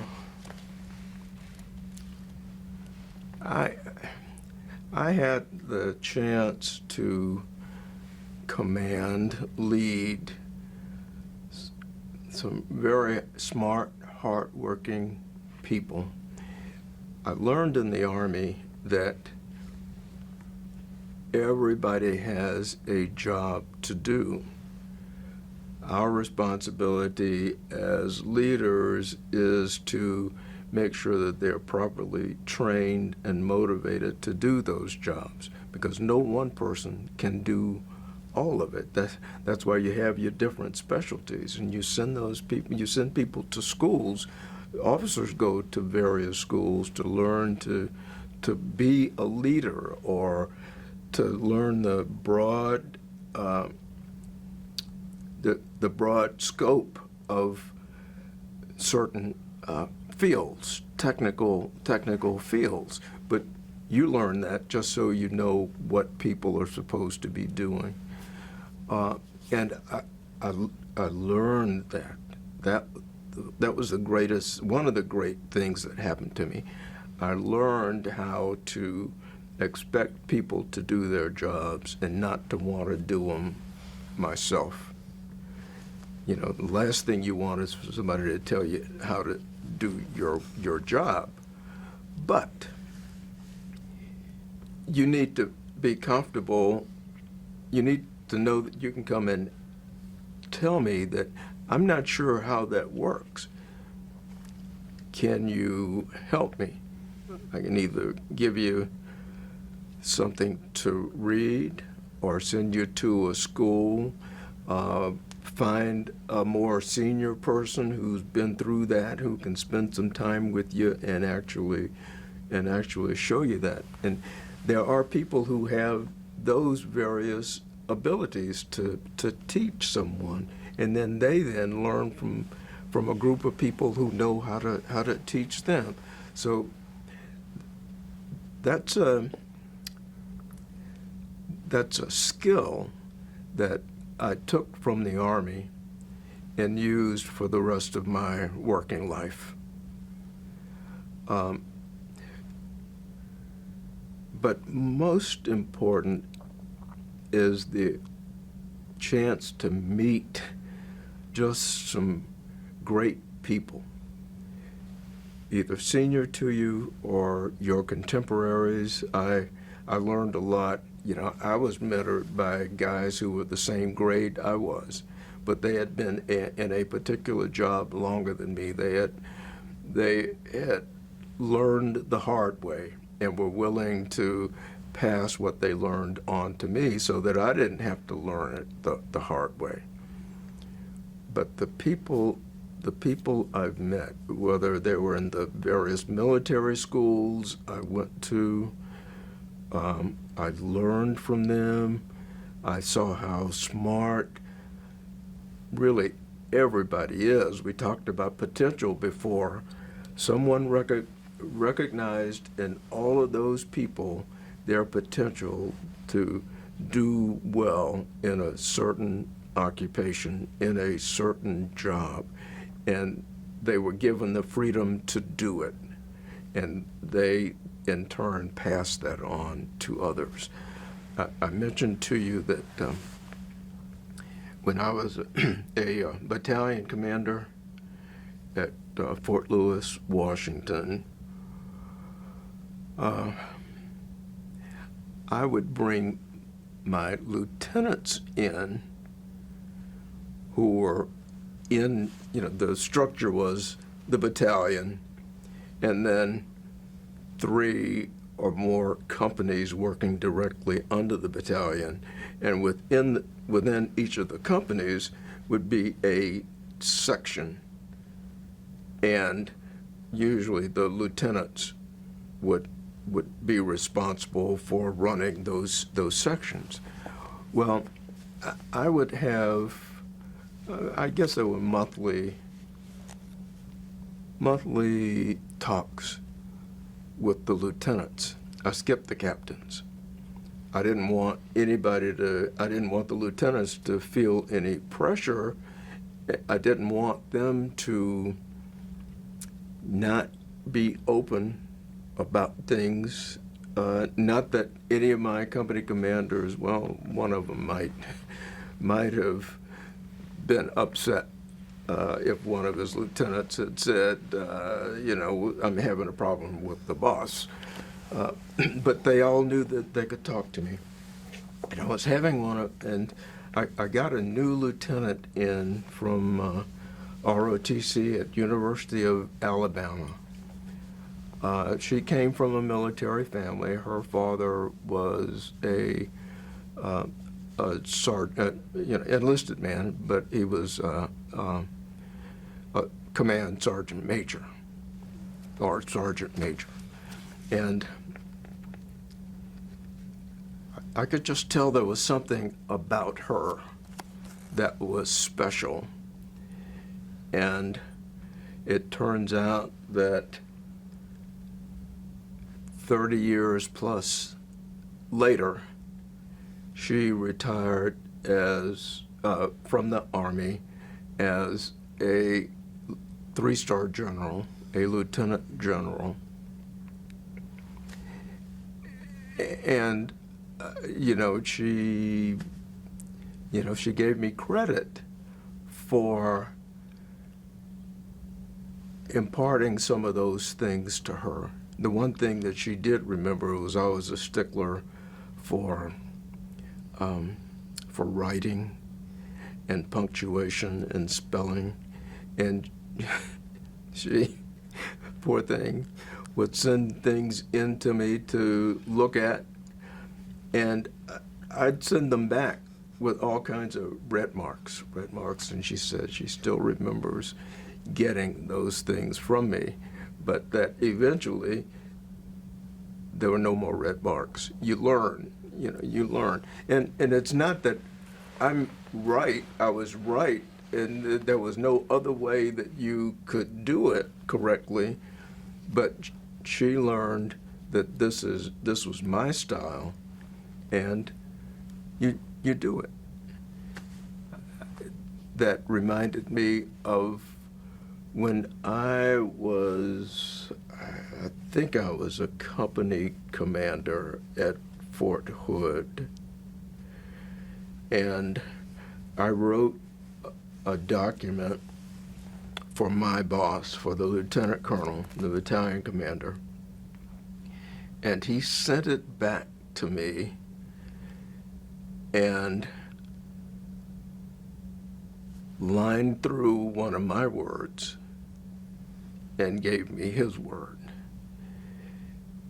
And I wanted to fight because I knew I knew my word was good, but I thought, no, it's not worth it. So from then on, I knew when I got to that point in writing something for him, I would choose his word, even though I would have used something else. So, anyhow. That's an amazing accomplishment. And I also believe there's another accomplishment that you did with the report. Yeah. Would you fill us in on that? Yeah.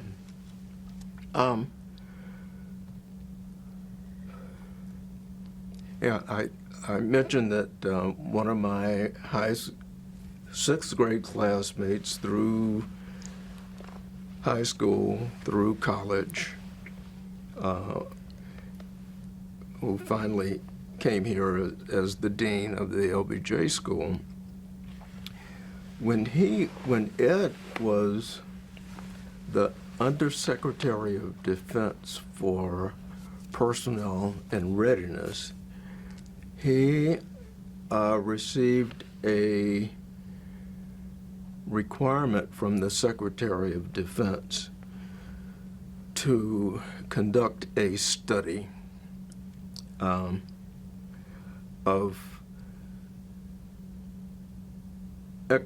equity among equitable treatment, if you will, of minority and female officers in the military.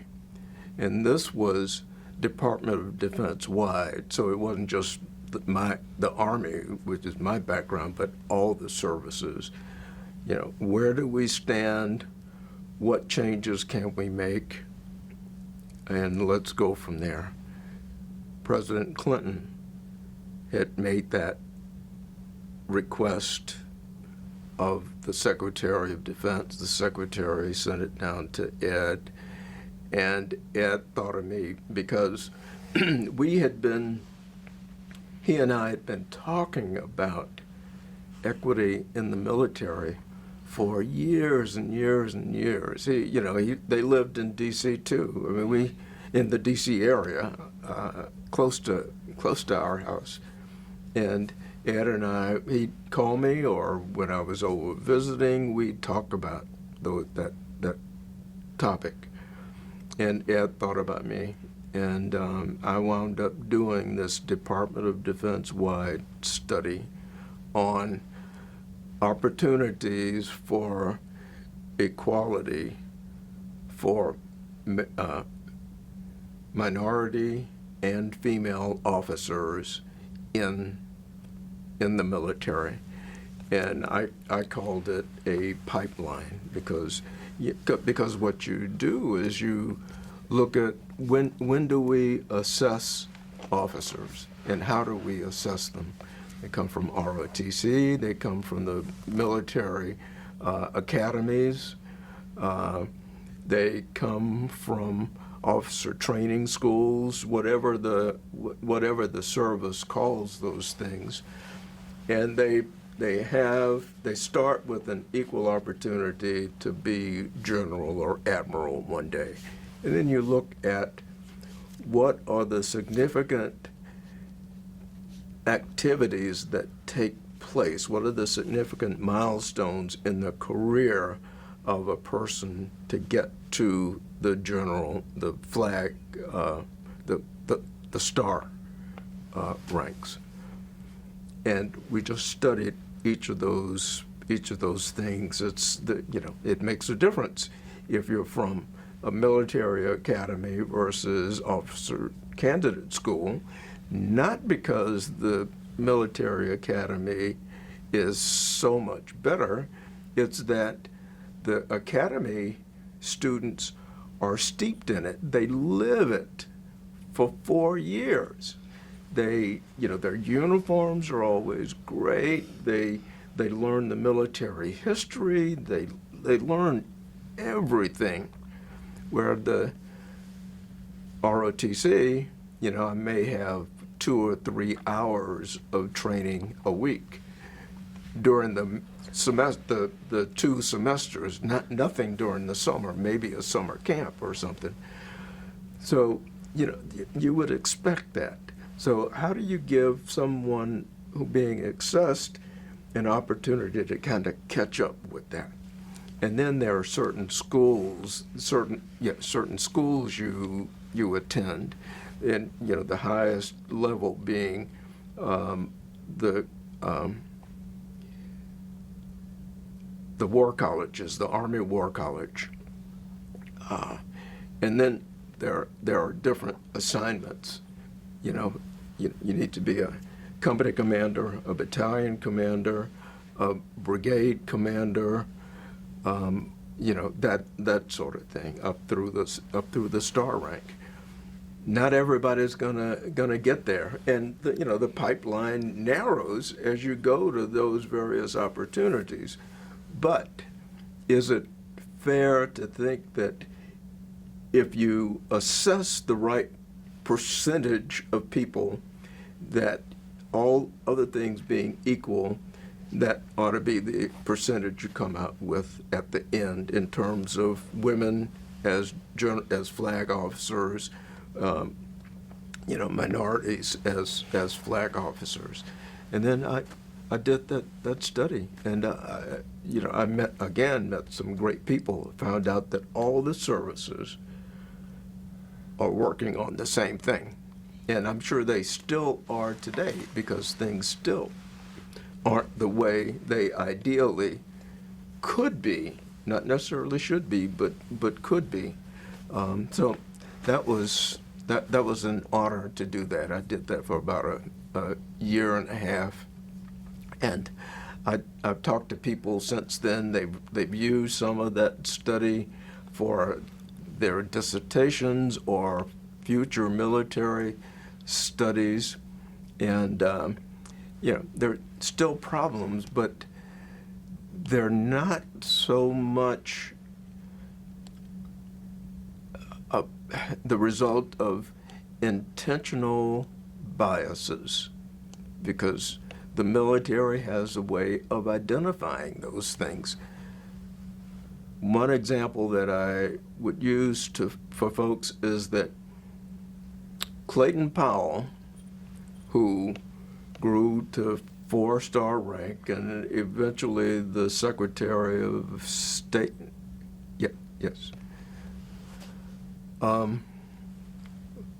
His promotion from 1-star to 2-star almost never happened. There are boards that meet and they look at your record up to that point, and they know what they're looking for. And I interviewed one of the generals who was sitting on that board, and he said Powell's name came along and everybody said yes except one guy. And that one would have been enough for him to not make it. But all the other generals knew that this guy was biased. Your reputation, you can't get past it. People see it. So that's what the military does. They take all of that into account, and they force you to think,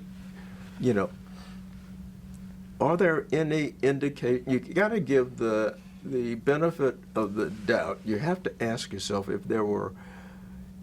there's a possibility that he might have run into someone with a bias along the way. They still do that today. In every selection thing, I've been on some selection boards for warrant officers and for other selection boards, and there's a conscious effort to eliminate bias in the decision making, in who gets assignments, who does all that other stuff. So enough said. That was one of my accomplishments. One of my great. It's all about people. When you look at the pictures associated with this interview, for me, it is all about the military. Military is the core for me. I mean, that was the best thing that ever happened to me, because I was able to use that for the rest of my life, and I'm still using it in the way I deal with people and my family. You'll see some pictures of I have some beautiful daughters. I have some beautiful grandkids, two grandkids apiece for Chris and Kim. And everything I ever did was for them, but you'll also see a lot of pictures of my parents, because they did a lot for us. We tried to have them present every time I was promoted. Nobody was in Vietnam with me for that. I don't think I even put that promotion picture in there, but every other one to captain and major and lieutenant colonel and colonel, my family is there with me, including the picture of my retirement. There was nobody else left in the house except the younger daughter, except Kim. So she's the only one who was there when I got my retirement certificate.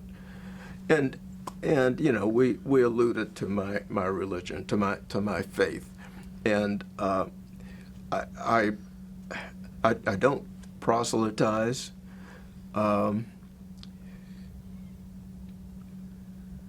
But there's no doubt that that everything that's happened to me was planned, and I'm just on a course. I don't know what's next, but right now, everything that I'm doing is about students, elementary school to college students, and helping folks get ahead.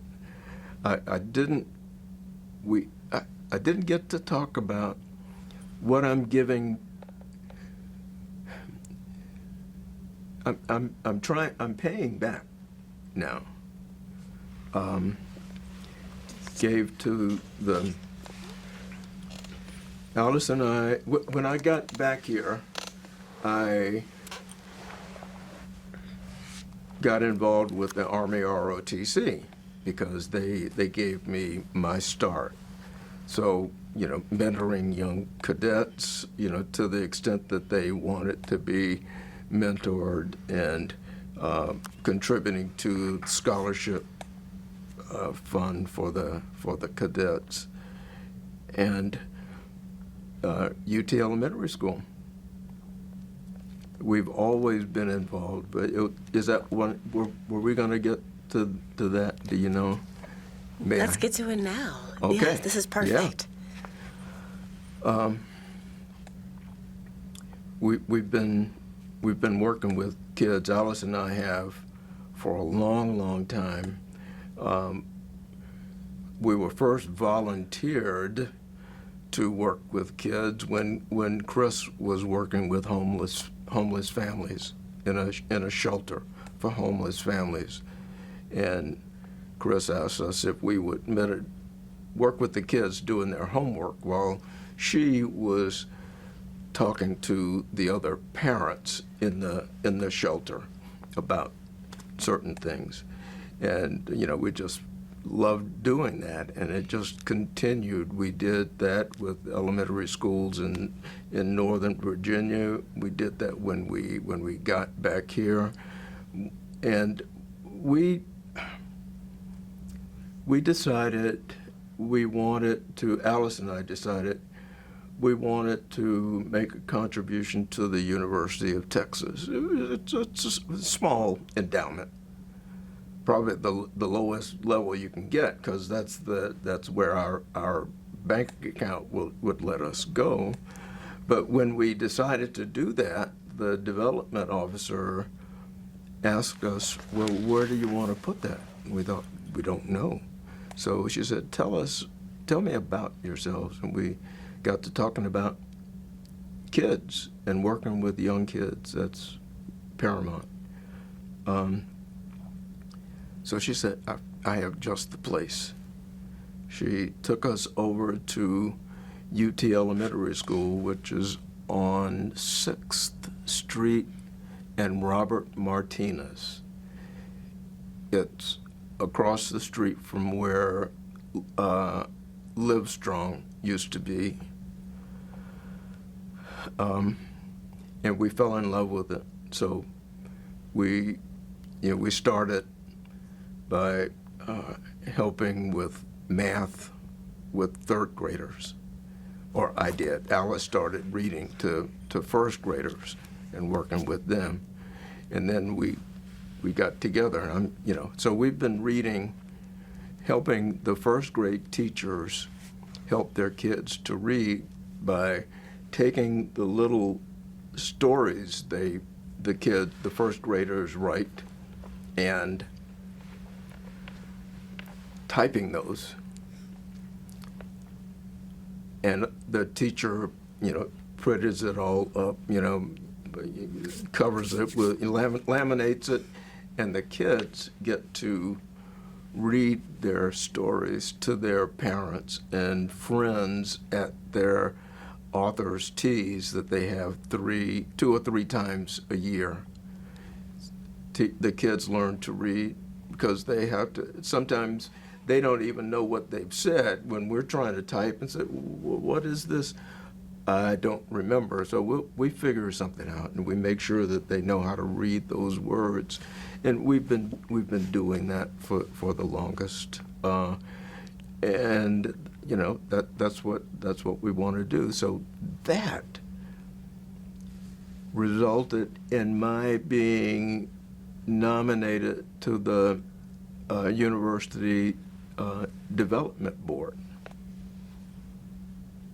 Oh, this is pretty good. That's how I've learned a lot. That's how I learned about all the initiatives that the university was undertaking to help students along, to improve retention of students.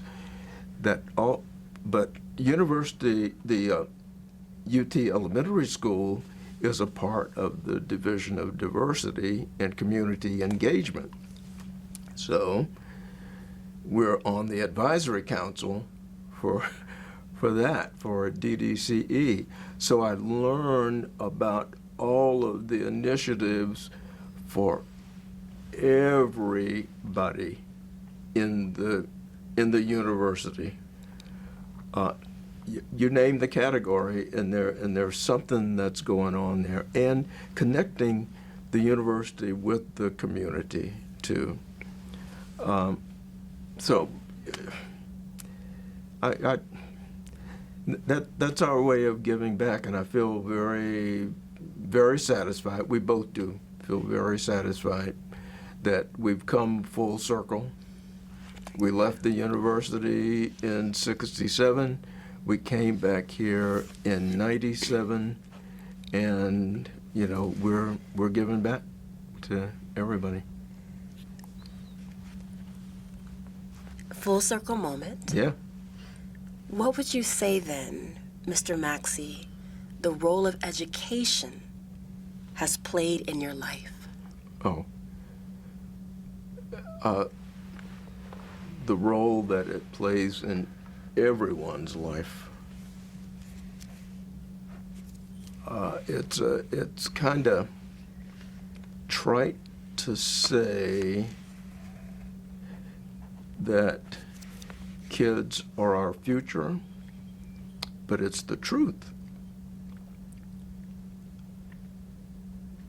We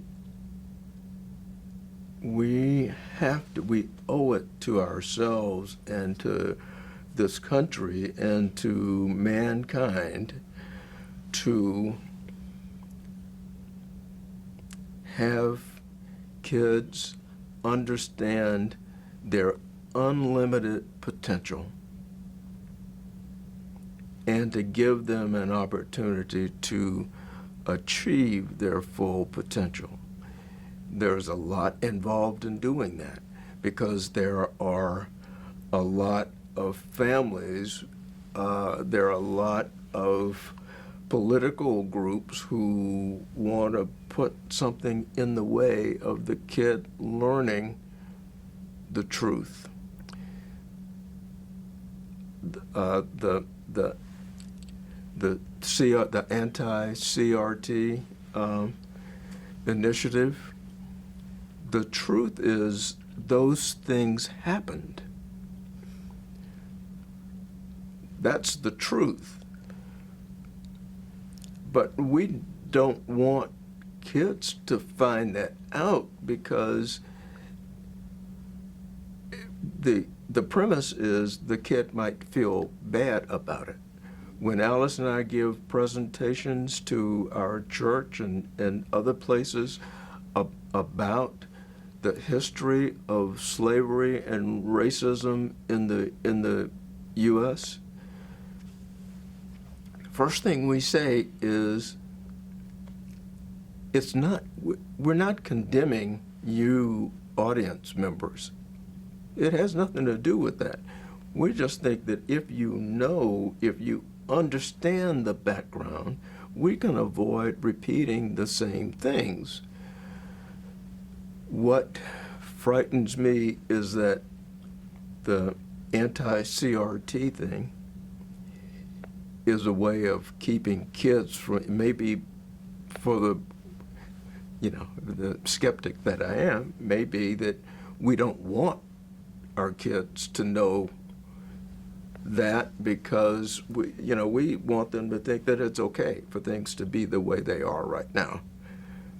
And that's meanness on my part, but that it's founded based on what I've seen and what I've experienced and what I've read. So education is the key. We ought to let kids know about everything. Sex and gender issues perhaps ought to be taught in the home. But if you disagree with the choices of sexual orientation, and see, it really is not a choice. It is what it is. I mean, you have urges, and they may not be what someone of your sex typically has, but it doesn't mean that you, kid, are wrong. So I'm talking around it, talking in circles, but education is the key, and I think we ought to tell our kids the truth. Once you do that, the kid can still decide that I don't like you because of your color, because of your race, because of your religion. I believe that the only way a kid would not like that, would not like you, is that somewhere along the way a grandfather, a great-grandfather, a parent, or an older sibling learned that and is passing it on to you. You can't avoid that. That's always going to happen. But if we open the door, if we open our minds, if we make information available to all of our kids, they will give them an opportunity to decide for themselves. Nobody is right. For a kid, nobody is righter than the parent and the one you love. So if there's something that they say is wrong, it's wrong. And if you are never exposed to that situation and get to know the person who's involved in it, you don't realize, a black is just as smart as a white. A gay is just as smart, just as industrious as a straight. They're just people. That's my soapbox. That is fine. That is fine. Yeah. Big question for you. A lot has transpired since you graduated in '67. Uh-huh. What are some of your life lessons learned from then to 2022? Yeah. Well, one life lesson is that a person needs to be more inquisitive than I am. If you ask enough questions, if you read and get the answers to those questions, you're better able to make informed decisions on your own for the betterment of the world.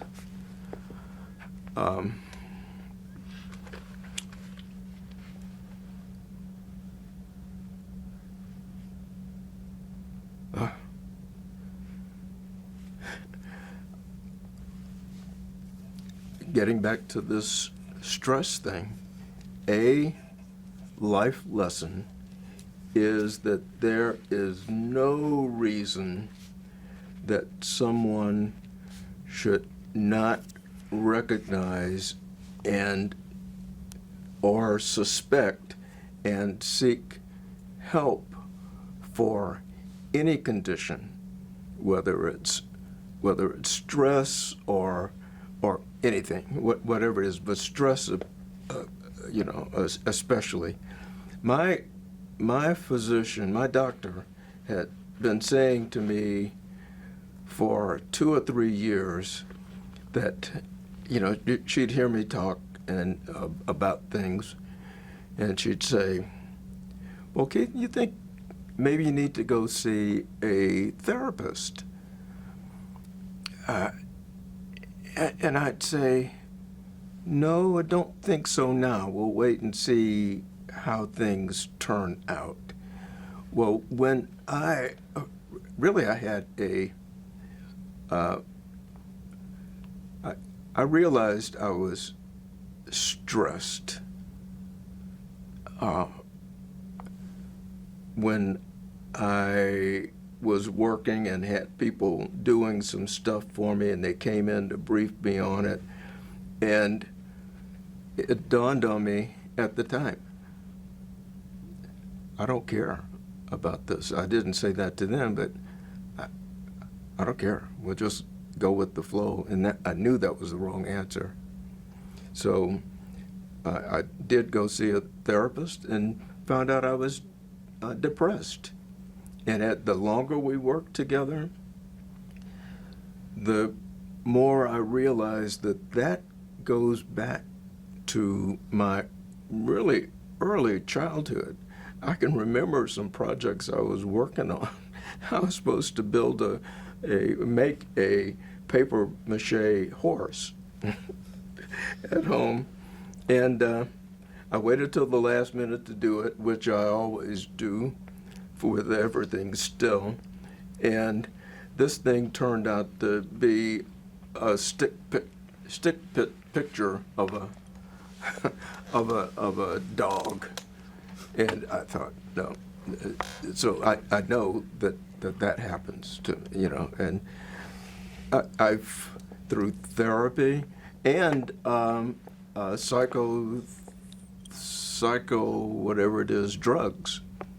I mean, I'm a druggie, but it just helps. It helps me cope better with my depression, to recognize when I'm being depressed, and to give me ways of knowing how to fight my way through it. And even today, I experience some of those things, and I know when I'm putting things off. The 2 years as the lay leader in church, I almost didn't take that on because I knew it would be stressful, and I was afraid I wouldn't be able to handle the pressure. I knew I'd suffered depression. And so the last time I went to see my therapist, I had not seen him for over a year. And what I asked him for is, how do I tell it's coming on, and how do I work my way through it? So we went through some exercises, and that worked. It's supposed to be a 1-year duty as the lay leader, but then COVID hit. So I wound up doing it for 2 years, and it was during that second year at the end, the stress of all the issues that we were dealing with started to get to me, and I could find myself hesitating, procrastinating, the old telltale signs. And I'm still doing that a bit, but folks just need to know that there's help for depression. There are all kinds of stigmas related to mental health, sexual orientation, you name it. There are stigmas out there, and you just have to do what it takes to live with it. Don't try to change it. I mean, if you've tried before and that hasn't worked, then you either accept it or you get help changing it. And I got help with depression. And Alice says I'm a new man now. I never would have talked this much before. I'm an introvert. I just don't talk. But you can't stop me now. You just can't stop me. I appreciate your vulnerability and your authenticity in sharing that with us. Thank you. I really do. Thank you.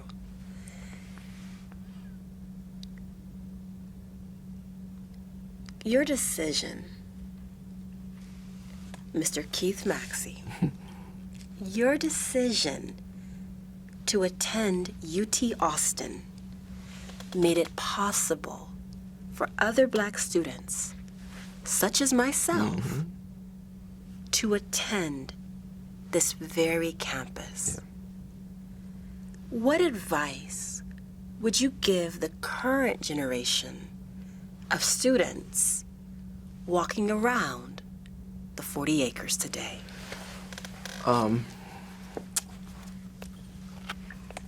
Just add to it.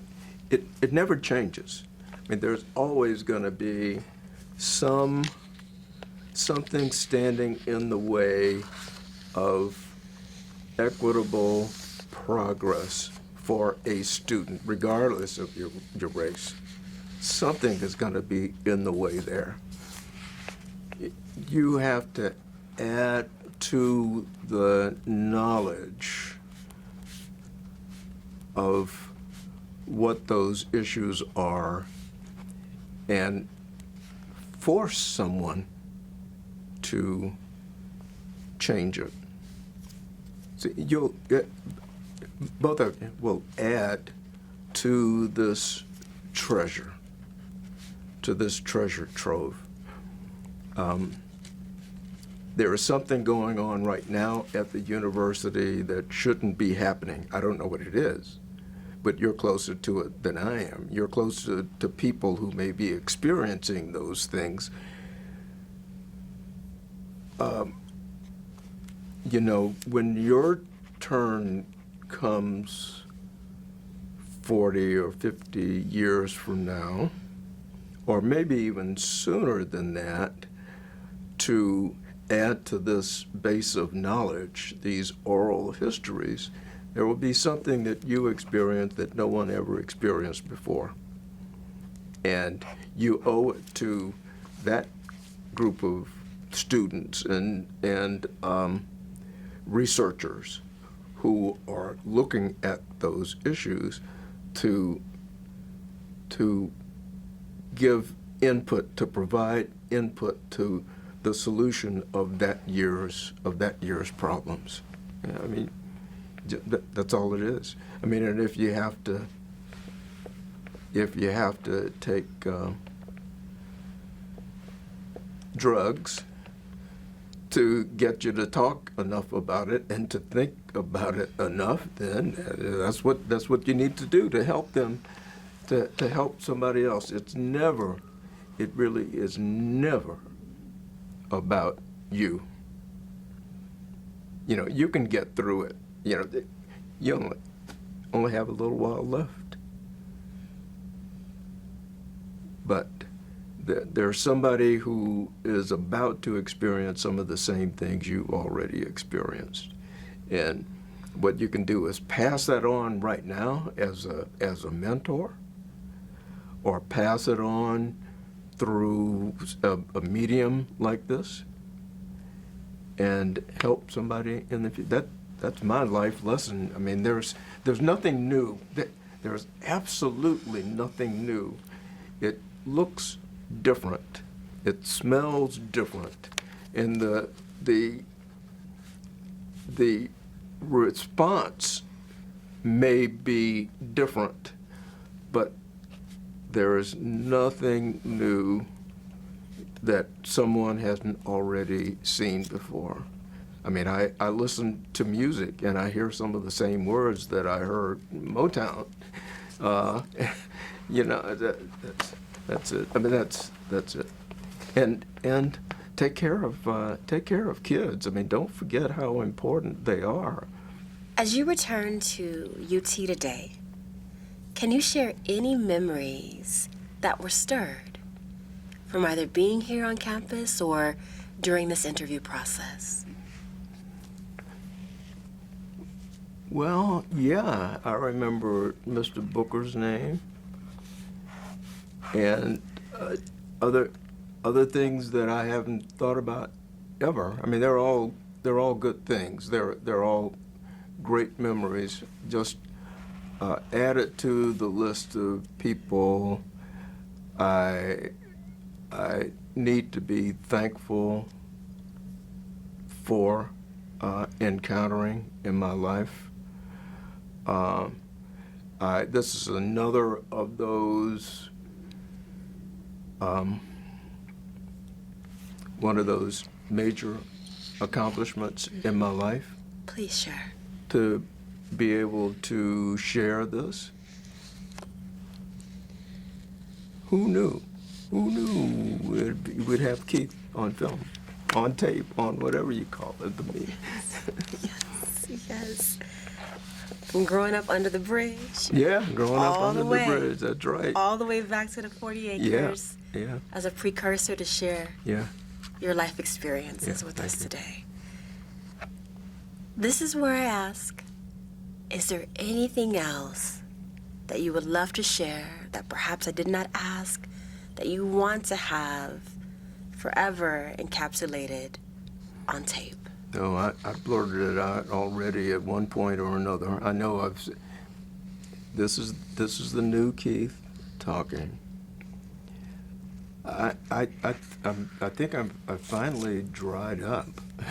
I think you've elicited all the things that I wanted to talk about today, and reminded me what I've accomplished. I don't take. I'm like Ed Dorn, you know. No one would ever know that he was a Yale graduate, that he was the Undersecretary of Defense, that he was the Dean of the LBJ school, because he just doesn't talk about it, doesn't brag about it. I think all I brag about is my family. I told you about these beautiful girls and beautiful grandkids, and that's all that's important to me. And I just hope this helps someone in the future. Absolutely. Mr. Keith Maxie, a precursor, class of 67, an absolute honor interviewing you today for our commemoration and contextualization initiative here on the 40 acres. Thank you. Yeah, thank you, Autumn. Thank you. Thank you.